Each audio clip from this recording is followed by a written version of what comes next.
Defining Duke, an Xbox podcast, is brought to you by, well, you. If you want to learn how to support the show, go to patreon.com/laststandmedia.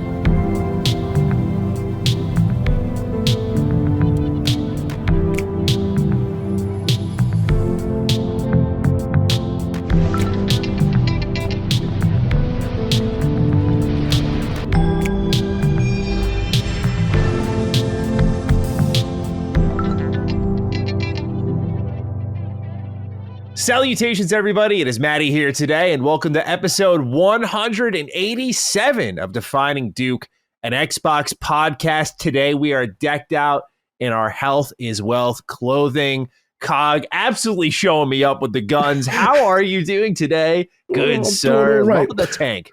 You know how to bust out the Health is Wealth tank, you know what I'm saying, for the realm of the Dukes. You know what I mean? I'm out here giving directions. Excuse me, sir, you know where the bus is? Yes, get the bus is over there. You want to find the bus? You don't do that, be extra flexing for no reason. You want to go over there. I'm like the anchovy from SpongeBob. Over there, sir. Had to bust out the joint today, but yeah, man, thanks for dealing with me. We've had a lot of technical issues for the realm of the Dukes. Before we started this podcast, we had the most hilarious technical issues all on my end. This man has been patient. For a deal. I think I have a faulty USB hub, and I think I isolated it, but man, this was a disaster. Hopefully we get through the podcast. Yeah. For those who want to know, we agreed 2 p.m. was our start time. It's 4 now. So we're ready and raring to go here. And what is an exciting show this week. A lot going on in the world of gaming, even though many would call it a dry period. I think, again, this is a good opportunity to look deeper at some smaller news topics and kind of dig into them for all that it's worth. But also we have like delays in the world of Xbox. We have the upcoming Gamescom show. We have a lot of numbers to dive into on the financial side of things. We have a Starfield trademark leak that could suggest the name for the next expansion. We have updates on the MT framework issue. So a lot to get into this week. We appreciate you being here, and shout out to this t-shirt. I know it's not available anymore, so I don't mean to like rub it in if no one can get it. But this is awesome just to have like our little mantra represented physically in front of us. All of the audience got it before us, which was definitely important because like they're the ones who made this a thing, because we kind of just started talking about every episode. Like we just had a new health update. Like we were both going through a ton of crap, and to see it grow into a thing where even this show is going to kick off with a Health is Wealth update. It's awesome that it's kind of organically become this thing that we do on the show. So I'm just really thankful for everyone who participates in our Health is Wealth conversations. And this t-shirt quality is really nice. Like I had some qualms. Like we've had 3 different runs. Like when we first started the store, we had this almost dry fit material that had the Duke logo on it. That was to me like unmatched. I was like, yo, Colin, like you're shelling out for some really good material here. Then we went into a different t-shirt manufacturer that I wasn't totally in love with.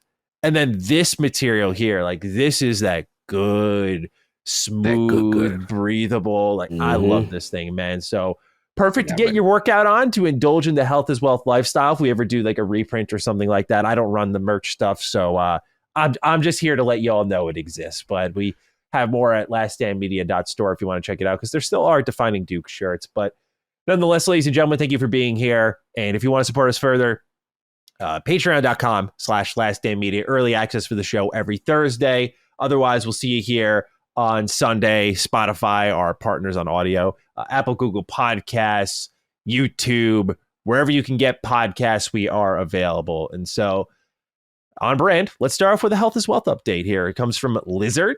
Hey, Dukes and Dukettes. I wanted to give Maddie a shout out on the turmeric advice. I've been experiencing pain around my left thumb and thought it was going to go away eventually. Well, it didn't. And since I've recently moved states and have to figure out all this insurance nonsense, I can understand that and do not envy it.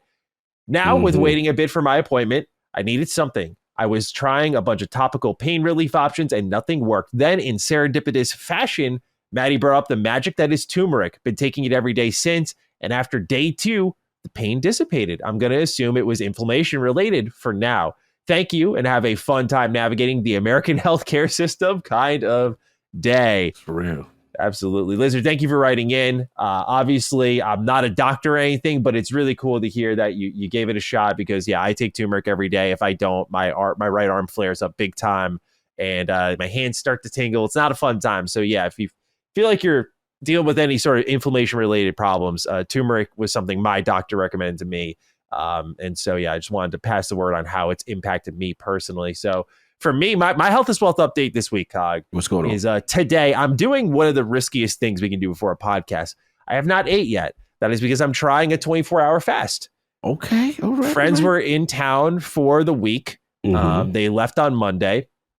And yeah, we pigged out the whole time, man. Super processed foods for sure. Eating out most days. I mean, really good food. But I put on like 2.5 pounds and I was like, it's a good time to like try to detox. I hear all of the health benefits with fasting. My fiance, speaking of thumb issues, she had really bad thumb problems. As I talked to you, Cog, like there was worries like, is it arthritis or anything like that? And so specialist appointments take a while to get going. They're also super expensive as she's figuring out her own insurance thing. So she was already a big believer in fasting and she gave it a shot. And when she fasts, like her body heals. It's unbelievable. She like got a bad shoulder injury one time when we were actually rollerblading, and nothing was working. She fasted and her shoulder got better. Like it's been, for particular people, it's extremely healing. Not everyone's a big believer in it. I respect and understand that. But for me, I thought it was a good time to just flush the crap out of my system. I've been listening to this audiobook on Spotify when I'm working on my game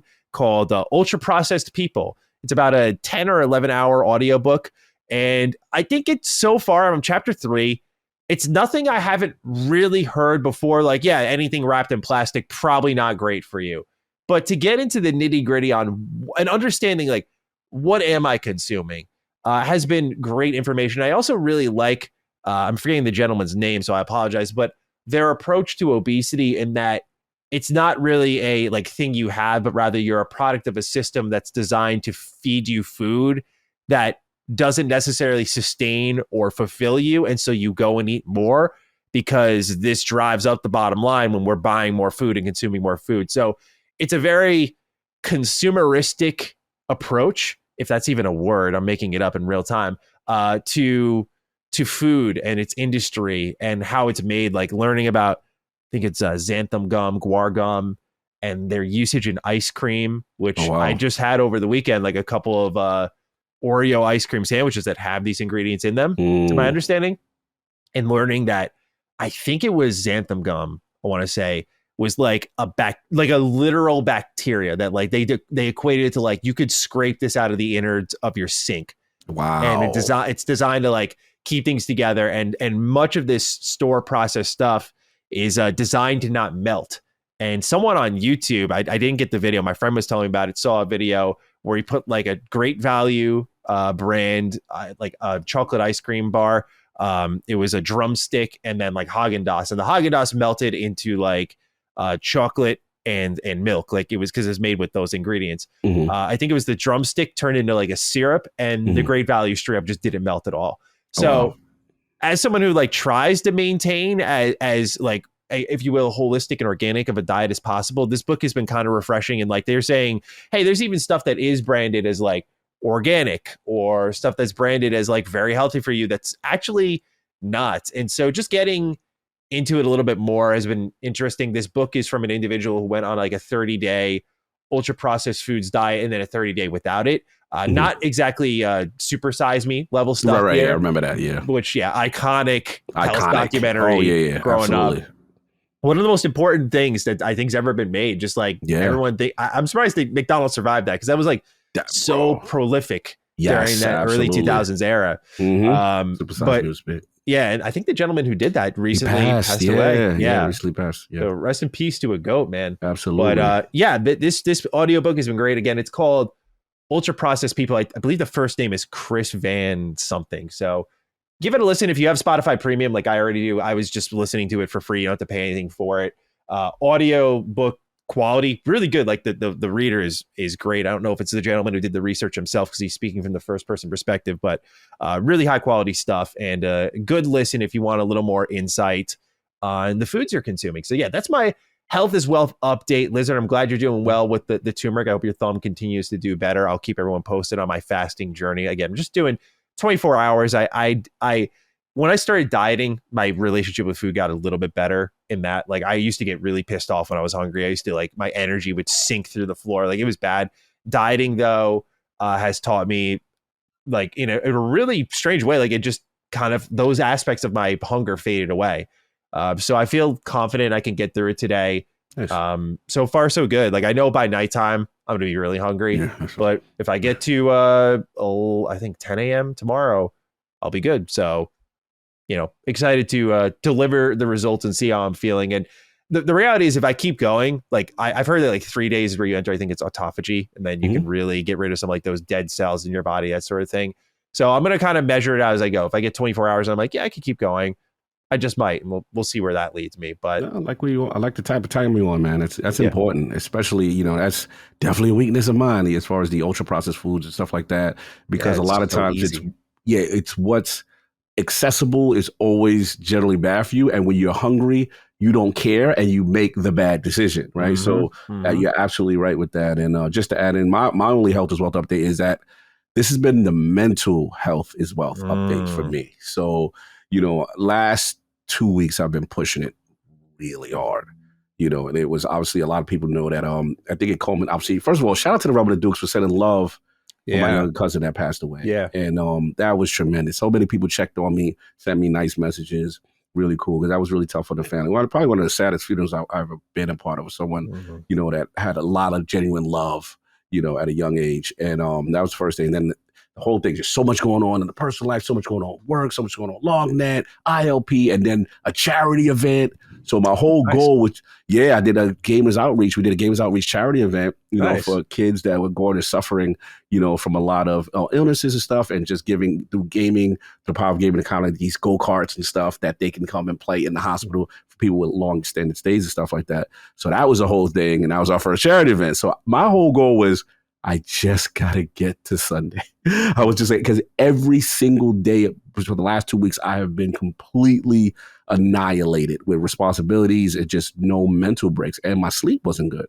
So I got through Sunday. So now I'm like, all right, mostly disconnect from social media, calming down on a lot of the things I got to do. I even told my brothers, I was like, no ILP this week. I got to. What I'm saying? So I said, I'll give Duke because Maddie makes it easy for me. I jump in, what I'm saying? I just show up, throw on a tank top and be here. I can do that, what I'm saying? But for the most part, I need that mental disconnect. I need to recharge the battery. So I got a lot of fun things planned this weekend, see some friends, stuff later. And I'm just going to try to ease it and get my mental health back. Because, I was really burning the candle. Dude, a little bit too much. It's so important. Yeah. When all my friends came over and stayed here, I was off from Thursday to Monday morning. And even though I was like here in my house, like usual, I mean, we were going out of town, like went to New York City. I actually went to the Pokemon Center, got this amazing Gengar backpack. This thing is so cool. Also went to Kuno Kuniya and manga shop and got the new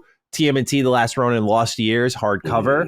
This is like the prequel story. They just showed off some of the first prints.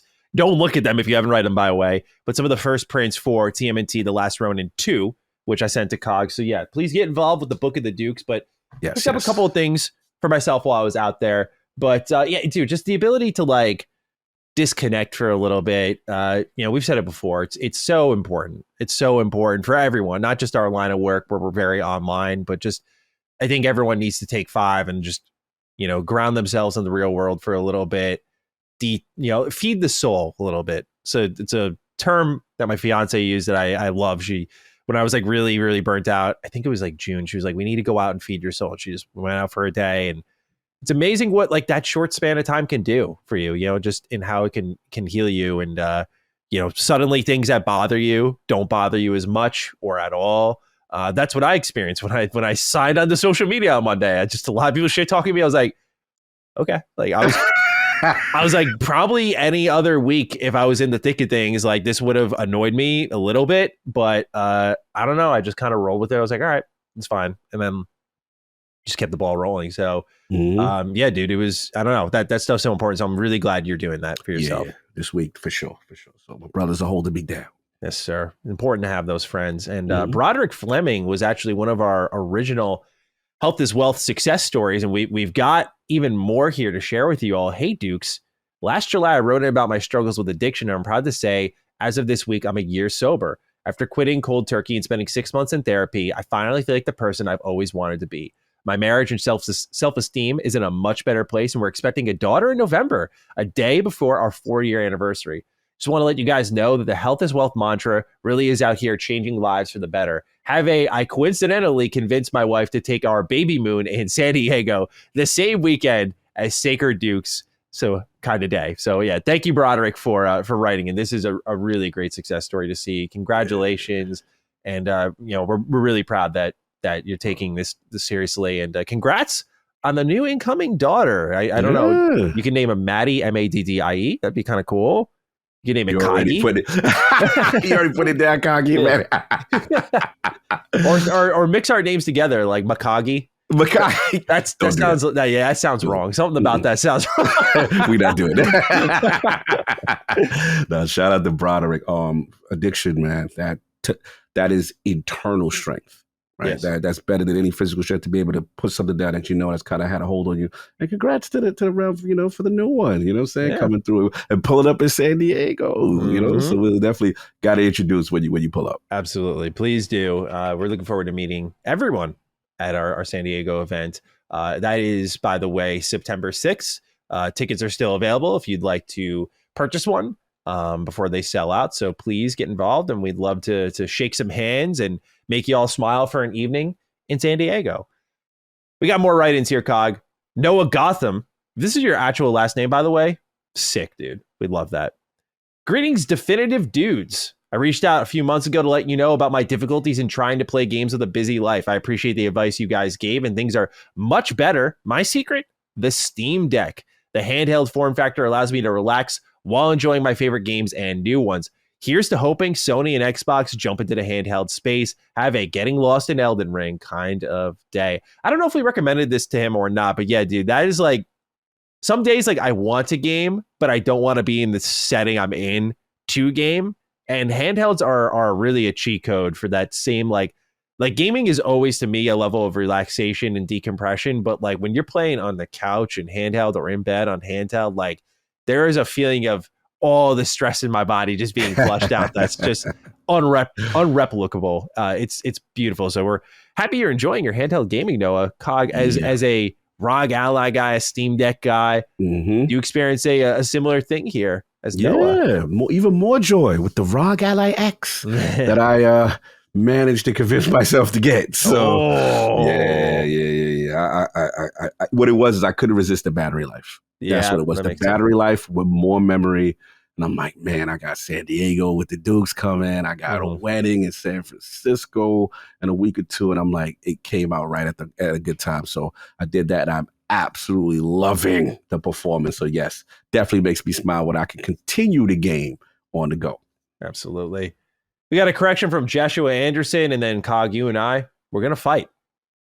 Hey, fellas. Last week, you covered the topic of the Halo series being canceled, and I wanted to add a piece of info and perspective. It's actually more likely this was due to Paramount and not Halo.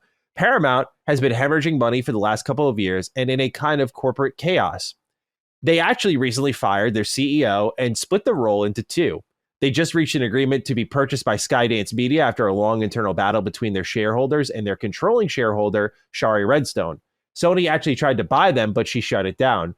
Through all of this, they have been slashing costs and investments everywhere, canceling shows, successful or not. Star Trek Prodigy left Paramount Plus and went to Netflix. Paramount changed Oscar winner Michelle Yeoh's would-be series into essentially a made-for-TV movie. Anyway, try not to defend Halo. Just saying, I think there's more causality or casualty in this case. Have yourselves the only industry more in turmoil than the gaming industry is the streaming industry kind of day. Thank you, Joshua, for writing. This is very fair correction. Very fair correction. Good perspective here. So I will rescind laying all the blame at the feet of Halo as I cackled in Cog and I's DMs as that Knuckles got the green light, but Halo couldn't get a season 3. There's something pretty funny about that. There's a lot of slander on both of us that I'll take responsibility too. You know what I mean? But yeah, that's actually more context, and hopefully they find a home. Because I do remember the Paramount. Now that I think about it, the slashing and I remember when Sony was in the mix for a minute. So that part I do remember. So yeah, it seems like they just have a lot of structural issues internal. 100%. Last write in here, Cog. This is where the fighting starts. Adam Bogarby writes, "Hey Dukes, It's been a while since we've had any food-related bickering, and that's an issue. Here are a few things to fight about. Enjoy. Number 1, drumsticks or wings? Let's start off there. We'll get to the rest afterwards. Drumsticks or wings? Ooh, all right. Low key, I am a drumsticks dude. I ain't gonna hold you, but wings is the champ. Like, I mean, I can't go against wings. Like, I always think about if you go to a good spot, like a I don't know, you go to a good bar, check the wings out.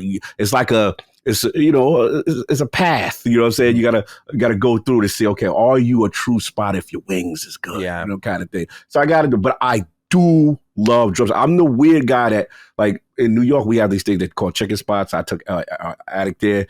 He's like, man, we don't have nothing in West Virginia like this. This is amazing. You always got like a Mama's, a Papa's, a Kennedy fried. There's always some. Yeah. He's never had it before, so he goes crazy. And I'm going front. Most guys go there. Let me get the center breast. And that's cool. But I always get the drumstick. But I have to admit, wings overall at a bar is a rite of passage to your level of how good a spot you are. So that's where I'm at. You better not pick the wrong thing. Yeah, no, I'm with you. Wings. Yeah, I like a drumstick, but wings, man, like, number 1, safe option. It's really hard to fuck up wings, like boneless or bone-in. Like, it is really hard to mess these up. But the flavors that you can attach to these, the dips, I'm getting hungry just thinking about it. Yeah, no, we gotta stop. Yeah, they're so good. They're so good. Like, I've had so many different styles of wings, from like takeout to homemade and all that stuff. It's just, they are, farm fresh. Like, they are so good, consistently great. And it is, I love that I can just decorate them. Like, I can just put whatever I want on them, seasoning or sauce and all that stuff. Just really good time. So shout out to the chicken wings. I'm there with you, Cog. All right. No doubt. Now this one, I'm really curious what your take is. What is the best steak doneness? Oh boy, I'm gonna get in trouble for this, because I know who's listening to this podcast, and this is a very contentious thing that me and this gentleman have. So I think I'm gonna be on the evil side, and I'm gonna get dragged by the realm of the Dukes as well. All right. So the joke on Cock was I wouldn't do steak without A1 sauce. Yeah. So he was like, Cock, you haven't had a good steak. That. Yeah. So shout out to my man, Bontis. He educated. He's like, you don't need to do all that. But I will admit, I don't like a lot of red in the steak. I am weird that way. Now, I am not the extreme, which is well done. Give me that shoe leather. I'm not that. But I'm weird. I am a medium well done. I have to admit it. I just got it. I got to take my L from the steak community. I know this is not popular. I know we gonna fight. But it's just, you know what it is? It's something about the consistency of a medium. I don't like the bloody stretching. It's something. Yeah. It's just me. But I know I am the minority in that. So where are you at with that? I figure this is a fight. So I'm always medium rare guy, but I will say there's something. I know we're supposed to be arguing here, but there is truth to what you're saying in that. I don't know if it's because there was a stretch of time I was like vegan for a year, and so I felt a life without any red meats. And like, that was one of the best things I did, was keeping the red meats out of the diet. And I will say, if I experience any sort of inflammation, it's when I welcome that in the diet. And in particular, what I notice is you kind of shut off your brain when you're having meats if you've grown up eating meats, right? You don't think about like where they came from, what animal it was originally attached to, how we piece these things apart to consume them in ways that, like, I saw a chew toy when I was in North Carolina with Laylee, and it was like, I think like cow trachea. I was like, what the fuck, man? Give me that cow throat. I was like, this is how much we're like, that's like unbelievable to me. I don't know if that's like more common than I realized, but that was like an awakening. I was like, wow, we really just take everything apart. And I guess we're resourceful, but like, it's kind of fucked up. So with that in mind, when I'm like cutting into a piece of meat and I see the red kind of spewing out, I'm like, this feels alive to me. And it's funny you said that. I'm starting to get that feeling where I have gotten the occasional like medium well done. Like, yeah, like kind of ice the red part of this thing, man. Like, I don't need to see my kill, if you will. Yeah, it's like it's a fresh execution. Like you just got it. Like and it makes me feel weird now. Like I don't like food chain people if they're like, I don't give a shit. It's like, that's fine. Like you're allowed to make your choices. Just for me, I guess, living the vegan life a little bit, and then just, I don't know, seeing like a dog toy, I'm like, I don't feel great about this choice of food right now. And I think that's half of the battle with food, is like feeling good with what you're putting in your body. So like, I'll have a steak, for example, just, I think I'm starting to err on that side. But then what happens is, the thing is, I love like a nice, I love a nice soft piece of meat. You like that soft succulent meat? I do. But now when I start to get it a medium well done, now I got to start dunking it in sauce, really in this thing. Now that's where my A1 came in. Yeah, that's where I'm like, now I'm in the cog lifestyle a little bit more. And like, that's where the battle is. I'm like, there's a more natural flavor to be had elsewhere for me, if you will. So that's the struggle I have. So I'm kind of in between right now. I'm struggling a bit. I'm with you. And for me, shout out to the Realm of the Dukes. When I told it, a lot of people didn't realize when I mentioned it last Defining Duke that I had diverticulitis. And a lot of people, shout out to my man Rose Experience, shout out to my man Court Lalonde. There's a lot of people that hit me up. And we know, like, we have to limit red meat, because what happens is when you have that imbalance in your stomach, and you have to take probiotics to have good bacteria in it. But you made a good point. The reason why I do it as well is that anytime you eat meat, you're introducing new bacteria into whatever has been murdered. So I guess my thing is just like, let's try to burn as much bacteria as we can with a medium well, you know what I'm saying? And it's actually healthy. So I got a legit excuse. Y'all can come for me, Robert. I got a legit excuse to do what I'm doing now. He's got the health defect perk, man. I don't got anything. I got softness. That's it. You like soft meat. It's all good. Oh, we got one more. Let's see if we battle on this one. The greatest of all time fruit. That's tough, bro. I know there's a lot of there's a lot of good fruit, just let me talk about the ones I like. I like good apple, like a banana, get your potassium in. Mm-hmm. Not my first choice, but I've been better about it. I think for me it's probably I love grapes. I'm not gonna lie. I do love grapes. Yeah. I do love grapes. So it's gonna be down to grapes, and a weird one for me that I know no one else doesn't like. I like plums for some stupid reason. I did, but dude, the problem I got with plums is like so like I'll wrap it in a paper towel and I'll bite into it, and this shit is soaking wet now. Like plums are the most leaky fruit. That's the problem I got with it. Like I'm just like, dude, it's like I'm holding like someone's fucking heart in my hand, like the juices run down my arm. Like, but they're succulent. They're so man. good. They're good. They're good. Look. I gotta go grapes. This is tough though, because I probably with my heart, but I do eat grapes way more. Like I'm the type, I'll have a bowl. That's my cheat. Like, okay, you're hungry, grab some grapes, grab some sweet. Yeah, that's how I try to get through my cheating phases with bad snacks. So So what's your goat fruit? All right, I'm like of the health is wealth mindset in one area, but then also like, I mean, they're both pretty healthy options, but like, I love an avocado, man. Like, really? Yeah. Interesting. I love mixing this thing in. Like when I was trying to bulk a little bit, fat shakes, just throw a whole fucking avocado in there and like blend it in with the protein powder and the milk. And like all of a sudden I got 900 calories in the palm of my hand. Like there's that element, right? But also like avocado on toast with eggs. Like it's a great breakfast fruit if you're looking to get like some dense calories. However, I got this love-hate relationship with avocados at times where like some days, like I don't know what's good with my stomach. Some days it just runs right through me though. Oh wow. Like, some days it just tears me up. Like I don't get it. But other days I handle it well. So got that love-hate relationship with avocados, but like when it's hitting right. Okay. Bananas though, I think are my go. Really? Oh, they gonna kill you now for succulent meat. I love a good banana. I love a good banana, man. Like, look, I'm sorry, but like when I can mix that with peanut butter, like I will slice those up. What? You said banana with peanut butter? Yeah. Have you tried it? Have you tried banana and peanut butter? I have not, but that sounds wild crazy. Dude, it's so good. Take a nice slice of bread, maybe toast it, lather some peanut butter, slice of banana, peanut butter banana sandwich. You've never had peanut butter banana sandwich? No. What is This is this? super popular, I feel. Really? Yeah, it's gotta be. It's How gotta long be. have you been doing this?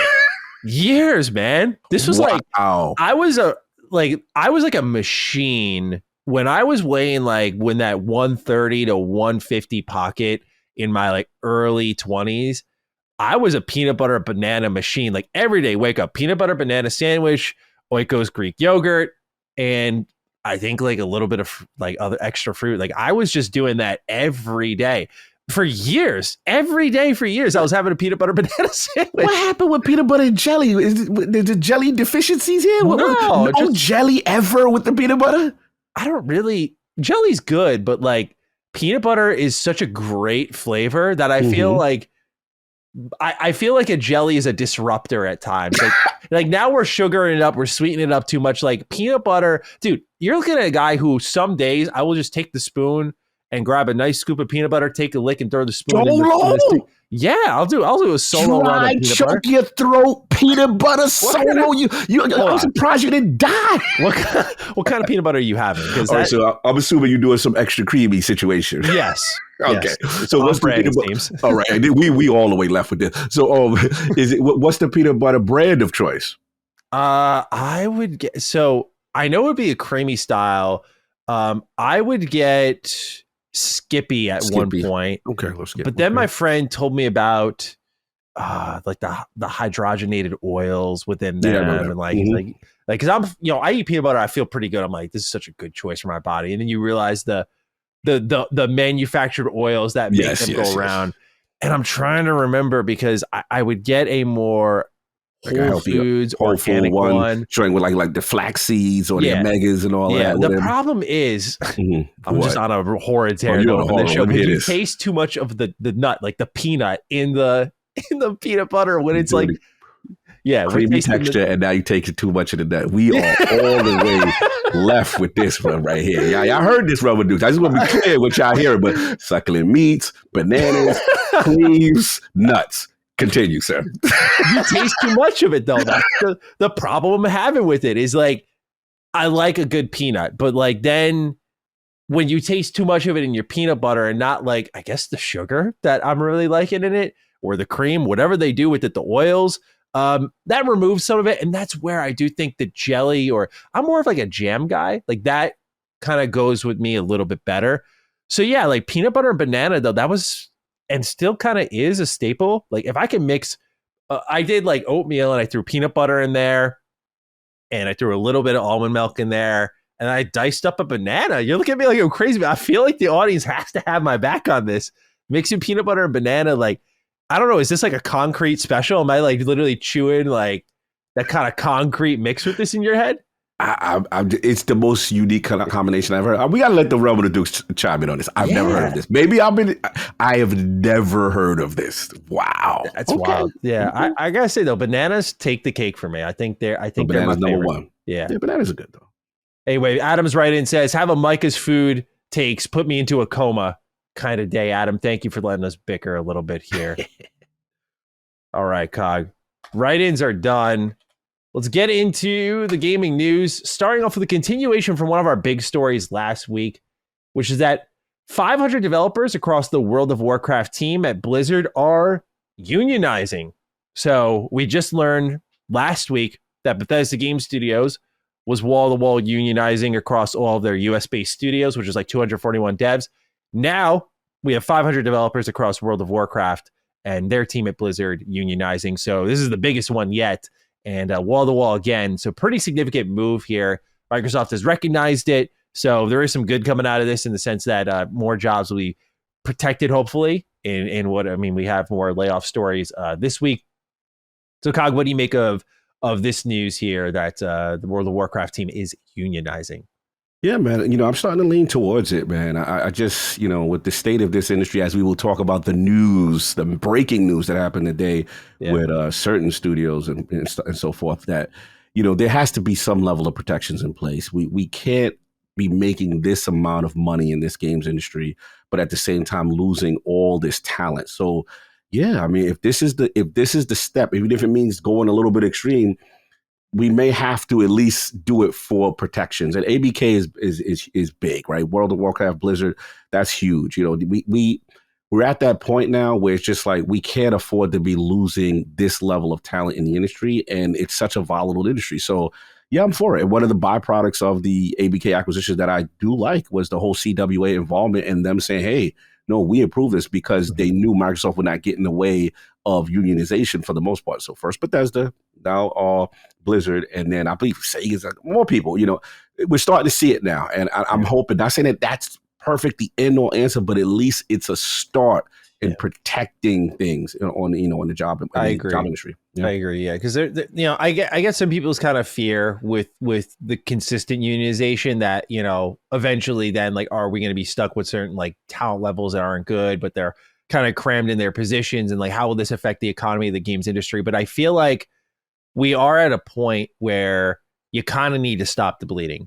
Like you kind of need to just get a little bit of security, because the bleeding isn't just, again, as I've said a million times, so I'm not going to linger on too long, not just like nowadays, it's the bleeding of talent in the future. You got to let them know coming in, like, hey, you're going to be taken care of and protected to at least some extent. I know these realities go beyond the games industry, but our industry is hemorrhaging talent in real time before our eyes. And that's why the whole unionization thing, which used to be a great debate years ago, is there's still some people not fully on board, but then I get, again, the kind of uncertainty around certain aspects of it.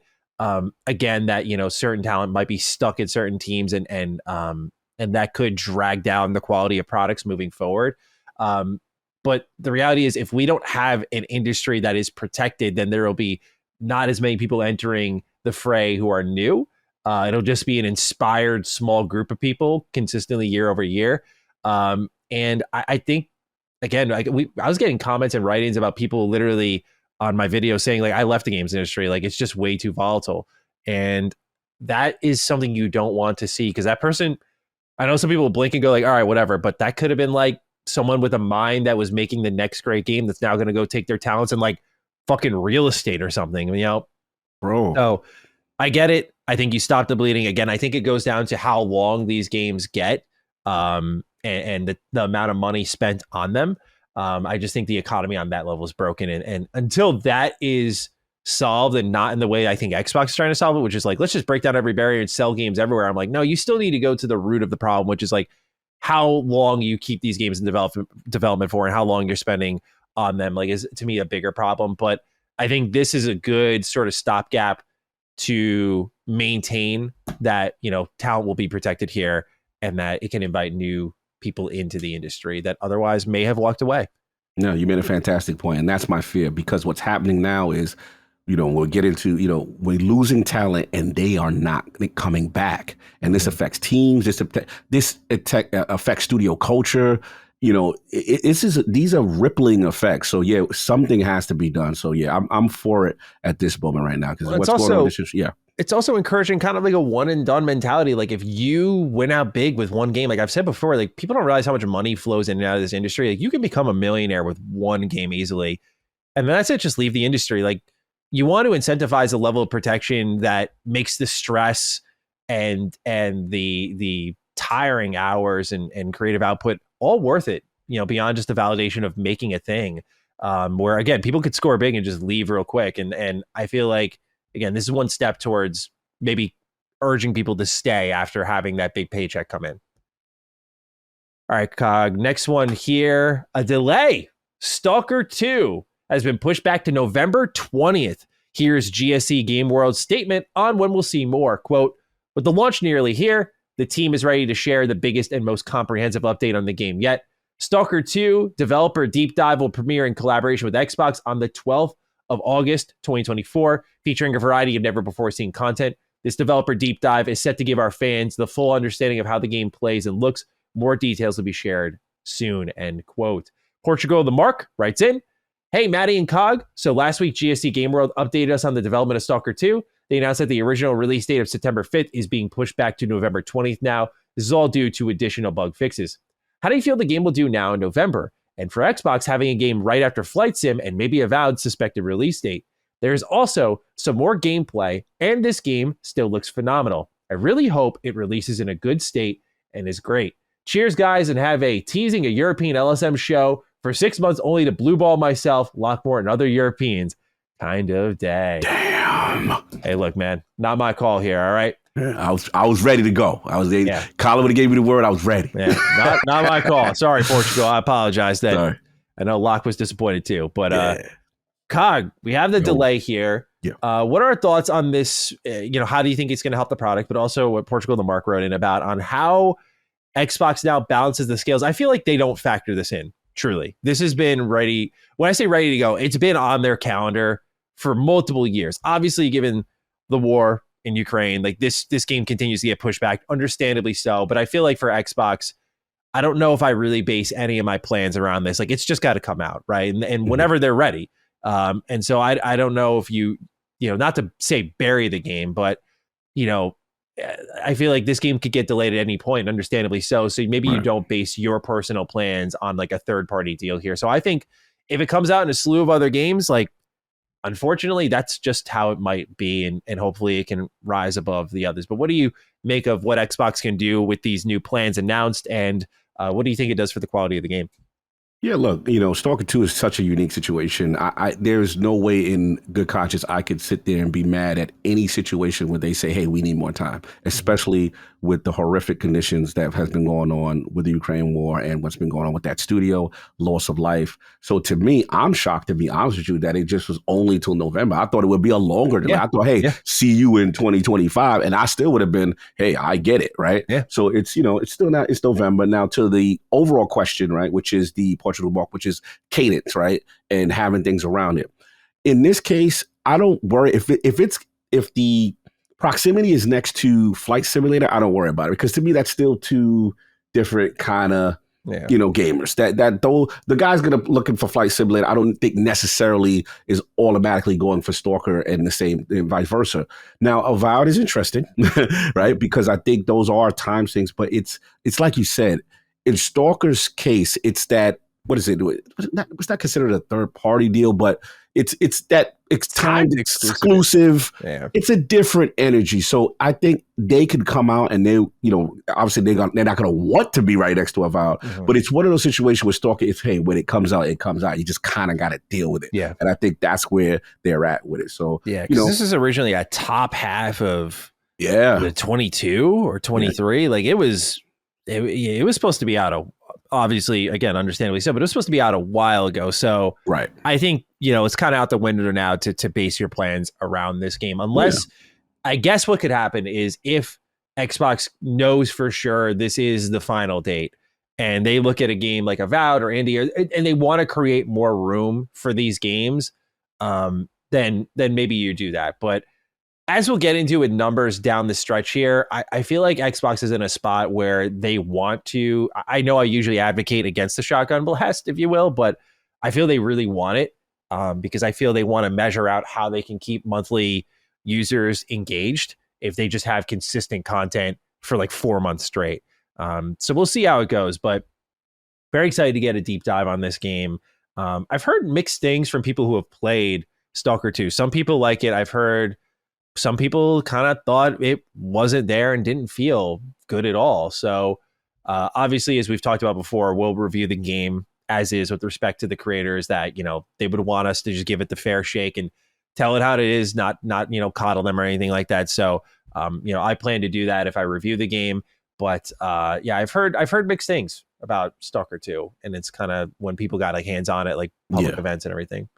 Yeah, no, we got a chance to take a look at it at Summer Games Fest, and I felt like the scope of it is dope. I did feel it still needed just a little bit more in the oven. That was my initial, but I thought the complexity of the systems, the fighting, and then how hardcore survival it was cool. But I just wanted the movement to be a little bit better and stuff like that. You think these 2 months would make a difference potentially on top of what's already leading into the original September?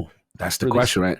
I don't know, because there's a part of me that's like, what theoretically you could do in 2 months, but then again, as we get, I've seen Bungie do some stuff, and I'm like, wow, that really helped them, kind of thing. So I don't know. This is a difficult one, but whatever time they need, man, that's where I'm at with them. Yeah, just give them as much time as they need. Yeah, so we'll see. Stalker 2 coming out November 20th. A new Playground Games studio has opened, and here's the statement from the team's LinkedIn bio. Quote, today, Playground has 3 world-class studios in Leamington Spa. In our original HQ, we continue to support and grow the huge, vibrant Horizon community. In our new studios on the other side of town, we are excited to be developing Fable, a new beginning for the legendary franchise, end quote. So yeah, a third studio has been added, and this third one seemingly is focusing on Fable, which I think is exciting news. I mean, it's clear there's a lot of optimism internally to be erecting a new team to just continue that focus on this game, potentially indicating longer term, development on this game. And by that, I mean, like, okay, if it's apparently coming out late next year, like we're expecting, you start up a new studio now nearing the second half or a little bit in the early parts of the second half of 2024. And so you build that up a little bit for the game to come out late next year. It seems like maybe there's more at play here. Otherwise, you would just, I'm just assuming, but otherwise, I feel like you would just outsource this. So they're really investing big in Fable to the point where they have 2 studios dedicated to it versus the clear moneymaker in Horizon. Now, we don't know how big this team will be in this new studio. Could just be a support team or something like that. We don't really have full details on that, but interesting nonetheless to see the continuous investment in Fable here. So, Cog, what are our thoughts on the potential Xbox Go and Playground Games getting a new team that's focusing on Fable? Yeah, man. Every time they're in the news, every time they showcase, it just seems to be a lot of positive energy, in reference to everything they're doing. So I love it. I just think that if they continue this track, whatever, even if it's a smaller studio, I like that idea.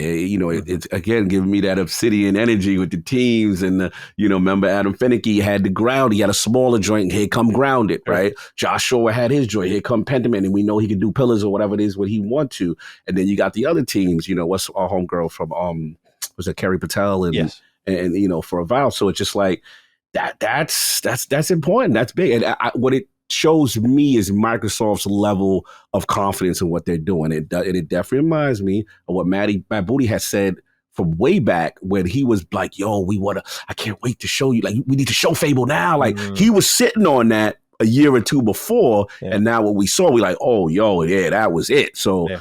I'm happy for Playground. They got a lot cooking, man. And maybe, I guess the hope also is if Fable becomes what we think it becomes, maybe this is a pillar franchise, right? That needs investment. We'll see. It could be return to form here. Absolutely. So time will tell. Very excited to see more on Fable. I imagine, as we predicted earlier in June, that we'll probably see more of this game. I imagine at like a developer direct at the top of next year. So we'll see. But nonetheless, we move on to some Game Pass leaks. Mafia is coming to Game Pass next month. This was according to Nate DeHate. It has since been confirmed, so that'll be arriving on Game Pass. Crash Bandicoot Insane Trilogy is said to be arriving on August 8th, according to Xtasis TV. And in less rumor-related news for Game Pass, Core Keeper, a sandbox adventure game where you mine, fight, craft, and farm your way through the ancient core, arrives on the service August 27th. Meanwhile, City Builder Overthrown arrives via game preview fall 2024. And I will say, look at Overthrown. This game looks really good. Really, really good. But Cog, what do you make of some of these additions to the Game Pass library? The big ones being Mafia, as well as Crash Bandicoot Insane Trilogy. By the way, Mafia being the first one remade, definitive edition. So what do you make of this?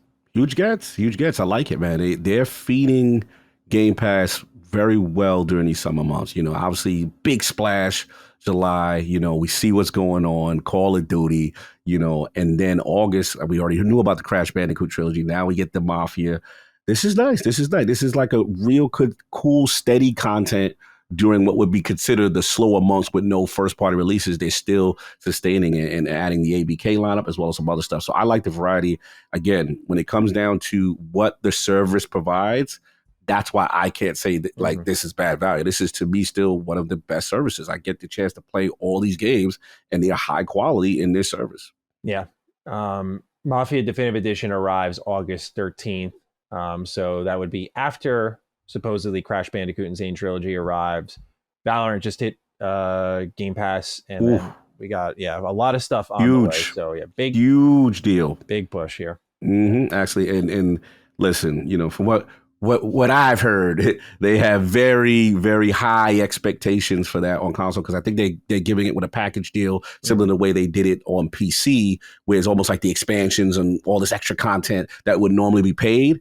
Yeah. And I believe the beta was up on like the top 15 or top 13 in Xbox games played. This is before the full thing, so they're expecting a lot of growth with that game. And I got to try. I've never tried Valorant, so I can't hate. You know what I'm saying? I got to see what's going on there. I would say if you're a fan of Overwatch, okay, and you want a little bit of that energy that's definitely more Counter-Strike oriented in gunplay and navigation and time to kill, that's what you'll find here. I imagine for a lot of people, this game will be better for them on consoles. I played it on PC for a couple of weeks.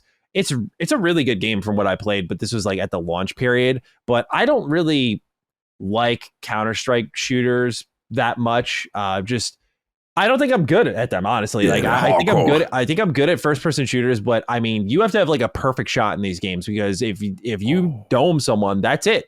Like, they're dead. And I don't have that perfect of a shot. There was a time where when I was like trying to push for like a professional Call of Duty career, like maybe I did have that kind of shot, but I like the more fast-paced shooters than what Valorant offers. But it's a good game, and I especially want to try out some of the new heroes and stuff. So maybe I'll give it a look on Xbox. But yeah, definitely worth a peek, especially with Game Pass, because that Riot Games deal continues to really pay for itself for a lot of people. Again, just having, for example, the ability to get all the league champions through Game Pass on PC is like, it's probably one of the best parts about Game Pass if you're subscribed. Oh yeah, insane value. So that's what's going on with Game Pass. Halo Infinite's Operation Fleetcom has quite a lot packed into it, and it's out right now. For the first time since Halo 3, VIP mode is available. It's a 4v4 mode where one player is the VIP, and the objective is to eliminate said VIP to gain points. Then Headhunter mode from Halo Reach is also returning later in the season.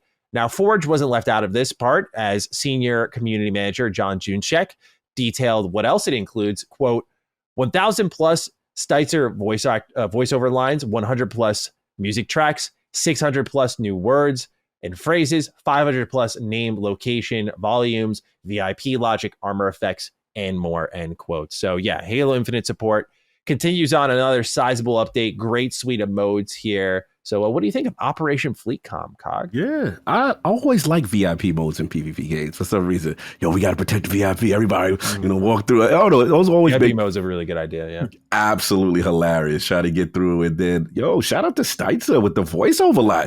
Double kill, triple kill. Like, he kills how he enunciates. You see like the face link, he gets all into it.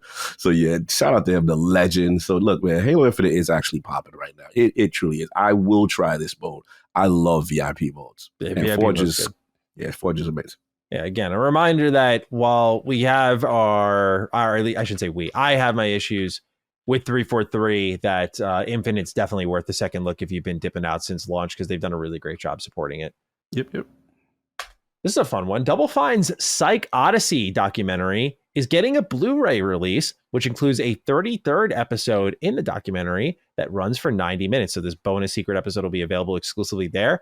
And Limited Run Games is currently selling this documentary for $74.99 US a pop. I have not checked out the PsychOdyssey documentary, but I've heard amazing things about it. I didn't realize there was, when it was first shown to me and they were like 20 episodes in, I was like, I didn't know there was like such a rich history in getting Psychonauts off the ground. But each episode's like close to an hour or more than an hour in some cases. Like, they're documentaries into themselves. So this is a lot of content for the price you're paying here. Like, there's a ton here. So to see it's going to get a little bit of legacy in that, there will be a physical re-release is great. There was only 2,000 copies available, so I haven't checked limited run yet. I'll do it right now, but I would be very surprised if this very limited product is still available here. But Cog, any thoughts on PsychOdyssey getting it? It is still available. I'm very surprised. Nice. Yeah. So any thoughts on this? Are you picking it up? I probably won't pick it up just because it's like 74, bro. I mean, it's just, Wow. it ain't cheap. Yeah, Don't limited get me edition wrong. box. We have a Steelbook 6-disc region-free Blu-ray set, 33 episodes remastered for Blu-ray, an 80-page making of booklet. Bonus content is 2 Blu-ray discs packed with over 13 hours of footage, including more than 6 hours of never-seen material. So, yeah, like as a person who loves Psychonauts 2, I don't know if I love it that much. Like That's what I'm saying. That's a lot of love. Yeah, that's a lot of love. So. That's a lot of love. That's my only. And then for me, I'm just gonna be real with you. Like, I've got so much respect and love for Double Fine, but I'm kind of at the point with them where I was with In Exile a year ago or 2 years ago, where we were like, "Yo, what you doing, though, fam? Like, what are you doing?" And I seen like some snippets of they're playing around. They're like, "Yeah, we working on something," and then they like blurt it out, and you know what I'm saying? And, yo, we got this pit. They know they cooking on something, so I get it. Milk what you got to milk. Psychonauts is an amazing game. I'm not being disrespectful. It is. It's just that I am ready to see what you are now cooking under the Xbox Game Studio banner officially as a new IP. I want to know. And I think my man Tim was Schaefer. I always get the name right. It's Schaefer. Yeah. He's a legend. And I came very close to meeting him. I've never met him before. I came very close to meeting him last year. We just crossed paths. But then I looked to turn around. He was gone. I'm like, damn it. Always wanted to meet him. Yeah, so that's out and available. If you want to go ahead and pre-order it, remember limited run games, you'll get that next year. So sure, keep that in mind. All right, for the controller bros and sisters out there, a new Xbox transparent controller has been revealed. This is called the Sky Cypher Special Edition. Normally, we don't talk much about the controllers, but this is a translucent one. Very much like PS2 energy. I think, do I have it? Where is it? I don't know if I have it. I don't think I do right now. But for those who remember the kind of transparent, see-through PS2 controller that was like a bright blue, this is an Xbox Series 1 version of that. And it's available for $70 here in the US. So you can go ahead and check that out if you'd like to do so. But really fresh-looking controller. For me, I'm looking to my right. I have 5 Xbox controllers, so I'm good. I have the Starfield one, Fallout one. Xbox did send the Redfall one. Maybe I could kind of like get rid of that probably. I have an original Xbox Series controller, and then I have Laylee's white Series S controller. So I don't know, man. Do I really need it? Probably not. So I don't want to turn into one of the controller collectors out there. So I'm good. But Cog, is this something that's going to get added to the collection? Probably not, only because I wish it was Elite, because I'm the Elite controller guy. Right, you know what I'm saying? So, but don't get me wrong. I am addicted to translucent controls. I do love that style. I remember when PlayStation did it, you see the innards, you see, I like that kind of stuff. So very geeky, very techy. But yeah, shout out to the controller marketing department. Always knocking it out the park. Yep. Unlike, let me just stop. I'm gonna behave. Would be nice. Got a new one every week. Yes. All right. 500,000 players for Flintlock Siege of Dawn. Not too shabby. That's including all platforms, including obviously Xbox, where it is day one on Game Pass. This game did not review all that well. So there are right now rumors, and I will say that the source of those rumors, literally someone said a Reset Era user is saying this. So I would not run a country mile with this, but like keep it in the back of your head that A44 Games, developers of Flintlock Siege of Dawn, are expected to have big layoffs. So we'll see if materializes at any point within the next couple of months. But 500K players, not bad, but no word on sales as of yet. So Cog, any thoughts on the potential success that Flintlock Siege of Dawn has reached despite the reviews? Yeah, I mean, look, 500K, I would assume they probably wanted a bigger number, as far as reception and that style of game. Obviously, you heard mixed things. Some people, I know, I'm sure my boy Bonds, he really loves the game. And I think I shot Addict Play, he liked it. But, again, there's certain things that is keeping it also from a technical level. I heard some issues, that were keeping it from next level. And then, look, we got to be real. If that's all platforms, thought it would be higher. You know what I'm saying? So all I will say is this, I am happy that they got a Game Pass bag, because at the end of the day, Game Pass bag is still, this is how I look at it. You're taking a bet on yourself, right? You're taking a bet. You say, hey, we can project that we think it's going to be bigger than this, and we've got these high aspirations, or you can take some security. Now, what you do with the bag and how you allocate, that's on a studio level, right? That's how you manage your resources and things of that nature. So I can't control that if after the fact, if layoffs are allegedly true. Mm-hmm. But I'm always in favor of a company being able to have a little bit of security, either to get the game finished or get the game out from an independent standpoint. So that's the thing I'm always going to champion. I'm not going to sit there and be like, oh, you shouldn't have done it. And this is the result if the rumors are true, what I'm saying, kind of thing. So it's a risk. Everything in game development is a risk. That's how I look at it. But yeah, salute to them. And hopefully, like I said, it's not the case, because a lot of people do like the foundation of the game. Yeah. So we'll see if they build upon it at all. But Flintlock, Siege of Dawn at 500K players. Now we move on to less Xbox-oriented news here. A new path for Bungie was unveiled, and I'm going to read the blog post here and then kick it to you, Cog. This comes from Pete Parsons, CEO of Bungie. This morning, by the way, when I was sent this, I thought that this was from earlier when they did all the layoffs. Like, I thought this was like someone relinking it as like context in a conversation, but this is new. This is fresh. This morning, I'm sharing with all of you that some of the most difficult changes we ever had to make as a studio, due to rising costs of development and industry shifts, as well as an enduring economic conditions, it has become clear that we need to make substantial changes to our cost structure and focus development efforts entirely on Destiny and Marathon. That means beginning today, 220 of our roles will be eliminated, representing roughly 17% of our studio's workforce.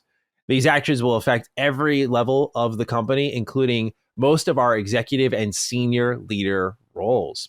Today is a difficult and painful day, especially for our departing colleagues, all of which have made important and valuable contributions to Bungie. Our goal is to support them with the utmost care and respect. For everyone affected by this job reduction, we will be offering a generous exit package, including severance, bonus, and health coverage. I realize all of this is hard news, especially following the success we have seen with the final shape. But as we've navigated the broader economic realities over the last year, and after exhausting all other mitigation options, this has become a necessary decision to refocus our studio and our business with more realistic goals and viable financials. We are committing to two other major changes today that we believe will support our focus, leverage Sony's strengths, and create new opportunities for Bungie talent. First, we are deepening our integration with Sony Interactive Entertainment, working to integrate 155 of our roles, roughly 12%, into Sony Interactive Entertainment over the next few quarters. Sony Interactive Entertainment has worked tirelessly with us to identify roles for as many of our people as possible, enabling us together to save a great deal of talent that otherwise would have been affected by the reduction in force. Second, we are working with PlayStation Studios leadership to spin out one of our incubation projects, an action game set in a brand new science fantasy universe, to form a new studio within PlayStation Studios to continue its promising development. This will be a time of tremendous change for our studio. Let's unpack how we ended up in this position. It's important to understand how we got here. For over 5 years, it has been our goal to ship games in 3 enduring global franchises. To realize that ambition, we set up several incubation projects, each seeded with senior development leaders from our existing teams. We eventually realized that this model stretched our talent too thin too quickly. It also forced our studio support structures to scale to a larger level than we could realistically support, given our 2 primary products in development, Destiny and Marathon. Additionally, in 2023, our rapid expansion ran headlong into a broad economic slowdown, a sharp downturn in the games industry, and then this was kind of an interesting admission, our quality miss with Destiny 2 Lightfall, and the need to give both the final shape and Marathon the time needed to ensure both projects deliver at the quality our players expect and deserve. We were overly ambitious, our financial safety margins were subsequently exceeded, and we began running in the red. After this new trajectory became clear, we knew we had to change our course and speed, and we did everything we could to avoid today's outcome. Even with exhaustive efforts undertaken across our leadership and product teams to resolve our financial challenges, these steps were simply not enough. As a result, today we must say goodbye to incredible talent, colleagues, and friends. This will be a challenging time at Bungie, and we'll need to help our team navigate these changes in the weeks and months ahead. This will be a hard week, and we know our team will need time to process, to ask questions, and to absorb this news. Today and over the next several weeks, we will be hosting team meetings and town halls, team breakout sessions, and private individual sessions to ensure we are keeping communication open and transparent. Bungie will continue to make great games. We still have over 850 team members building Destiny and Marathon, and we will continue to build amazing experiences that exceed our players' expectations. There will be a time to talk about our goals and projects, but today is not that day. Today, our focus is on supporting our people, Pete. All right, Kaga, kick it to you here. What do you want to unpack from this first? Yeah, this was not pleasant news for me to wake up to. Mm-hmm. I am very angry with this situation. As everyone knows how much I love Bungie. Everyone knows how much I love Destiny. This is probably one of the most heartbreaking things I've had to read because of the fact that this studio has now gone through, this is the second time, right, within a short period that they've had these major layoffs and financial targets missed, all this mismanagement. This is the definition of mismanagement. Like, you want to talk mismanagement?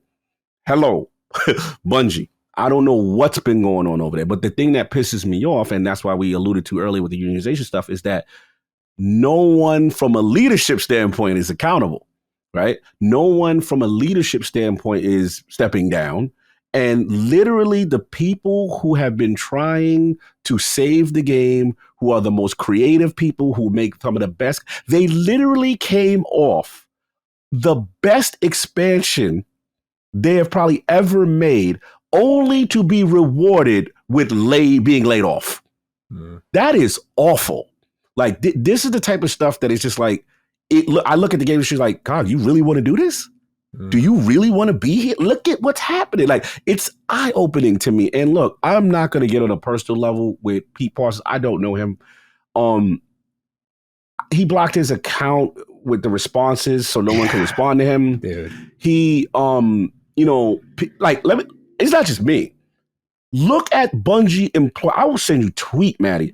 They are like, you are disgusting. You need to go. Like it is horrible. And then look, there's a part of me with the Sony aspect of it that, they listen, what you got into bed with, but they were consistently going to Reddit. They were consistently, not listening to their development team. They were consistently trying to do all these big things and spread out. And who knows if Marathon, what the hell, because that changed directors and things too, right? They are at such a crossroads right now, and I'm very concerned for them. The thing with the Sony aspect is that, you're taking over now. Oh, you're getting taken over now. Now, I look at there's a positive and a negative to it. There's a positive that, look, Bungie has been mismanaged. Remember, in the FTC documents and all the leaks that we saw, when Microsoft assessed them, there's a terminology, I forgot the terminology, like they burn rate. Their burn rate is high. They have an overinflated view of themselves. This was one of the reasons why, but this on the cons level for Microsoft not to acquire them, right? We had conversations with Colin and stuff like that. He even felt like, I felt like Sony bought a lemon, right? In terms of the way they've been moving. And obviously the Lightfall, 45%, targets missed.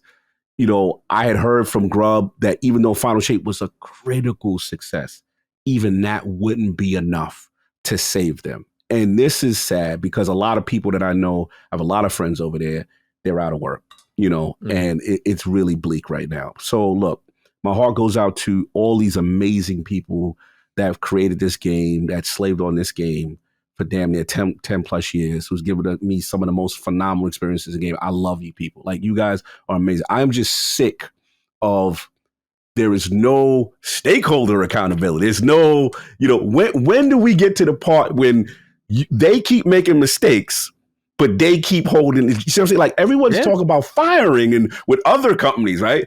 Like it's very interesting to me how this is playing out. And look, the last thing I will say is this.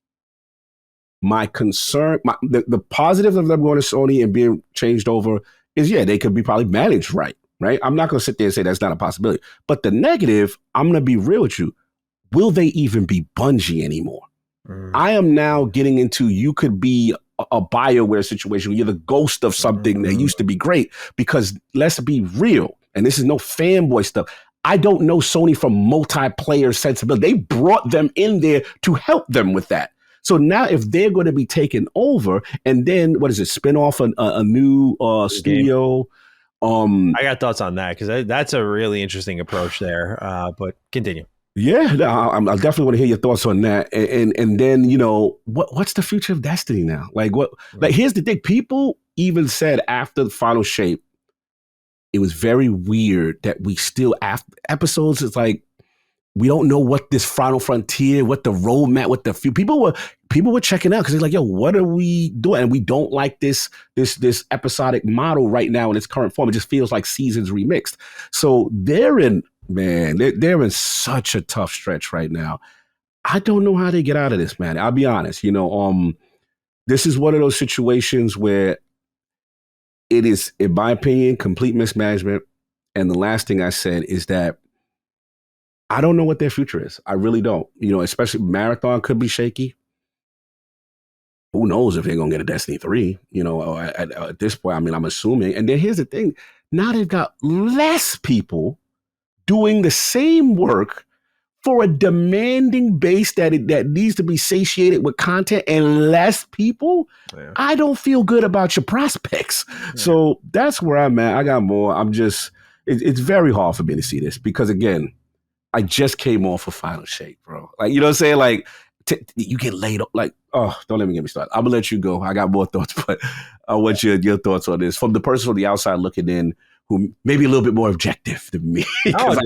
I am very emotional right now, and I'm trying to contain myself. I think your emotions are very warranted, because, you know, these usually have gaps, but, you know, this happened, like twice within a year. You know, the lines blurred so much when I first saw this. I was like, oh, this is the post from before when they had all the layoffs. Yeah, what I read this situation as is they did all those layoffs following Lightfall, and it was all chips on the table for Final Shape to be as good as possible, to recover some of the bad PR, to bring people back, to get people spending money, and kind of balance things out a bit financially. What you're describing to me is, it feels a lot like the Overwatch 1 into 2 situation. Like, okay, we went all in. Now our staff is lower. We need to produce more content. Like, we're at the end of this story. Like, they feel, from my angle, not as a player, but from what I'm interpreting, flat-footed. It's like, I feel that, and when I say Overwatch 1 into 2, it feels like you got to go do Destiny 3 now. Like, you just got to transition into that at this point, because number one, you need to really reignite the base. 2, there might be such a large content gap now, potentially, especially with how they're handling like the drops after the expansion, that this might be your best way to just gear up and start building up content for something else. And when your team's smaller, as you mentioned, like, that just brings in, it opens up a whole new can of worms, right? So I feel like, again, they're kind of stuck right now in this weird, awkward position. And, oh, you got to go focus on Marathon. So I'm sure that the hope is Marathon, I would say, pulls people away from Destiny to kind of distract them for a while, right? Good PR, game's great potentially, like, oh, classic Bungie PvP. And then as you're doing that, you're spinning up a Destiny 3. I feel like Destiny 3's got to be in the plans for maybe not the best of reasons, is how I read this. And this third game, PlayStation, with like the high IQ play to spin out a lot of the core talent from Bungie and take it for themselves into SIE to focus on this new IP that no doubt they are going to parade as their own. I don't know if Bungie will kind of claim any sort of involvement in this, but that's how I read it. And so now Bungie, as they said, their focus at the top, Marathon and Destiny. So they're not involved with whatever's new here. And Bungie said, and Sony said, we'll take that. You've been a pain in our ass. Thank you. We'll take that. This is mismanagement. And one thing that was really fascinating, I've seen people digging into with Pete Parsons, is his whole car catalog. I'm sure you've seen this, bro. Is in particular, there was a former employee at Bungie who said he just invited her over to show her the new cars he got. And then 2 days later off. And apparently, and this is, again, anecdotal. This is he said, she said. So I'm going to be fair in that aspect, and that she's claiming like she was reassured, like, you know, pretty much her job was going nowhere, and then she lost her job 2 days later. And since then, he's privated his Twitter account because the heat is real. And yeah, it's looking like this is one of those moments where people, like, even people who still have their jobs are like, get the fuck out, dude. Like, you got to go. Bro. And I get it. There, you know, laying off I've always said this with layoffs. They suck ass. They're terrible. But you also understand that at times the economic realities can kick in, and that some could argue a grace period to sort of to recover. Like, not one strike and you're out. But dude, this is twice now on his watch. Twice in big ways. And I don't think it makes sense with a company that has the legacy that Bungie does to be making major shifts and cuts in this way. If you and your grand 3-game plan spread the team thin, that should have been it. That should have been the ejection button right there, frankly, dude. It should have been. You do it a second time, like, you got to get the fuck out. And this is the same energy that I held, at least with Xbox. It's like, look, I was forgiven for a while, but like, when the 4 studios at Bethesda shut down, it's like, what the fuck are you guys doing? Why do you get that grace period? And it's the same thing here. Like, why does Pete Parsons get the grace? It's ridiculous, you know? Like, no one's really focusing and giving that same energy, like, outside of the people who fucking work there, by the way, who have the most to lose. It's pathetic and it's sad. The stat, the claim right now is that since late 2022, he spent over $3 million on cars. That's insane, bro.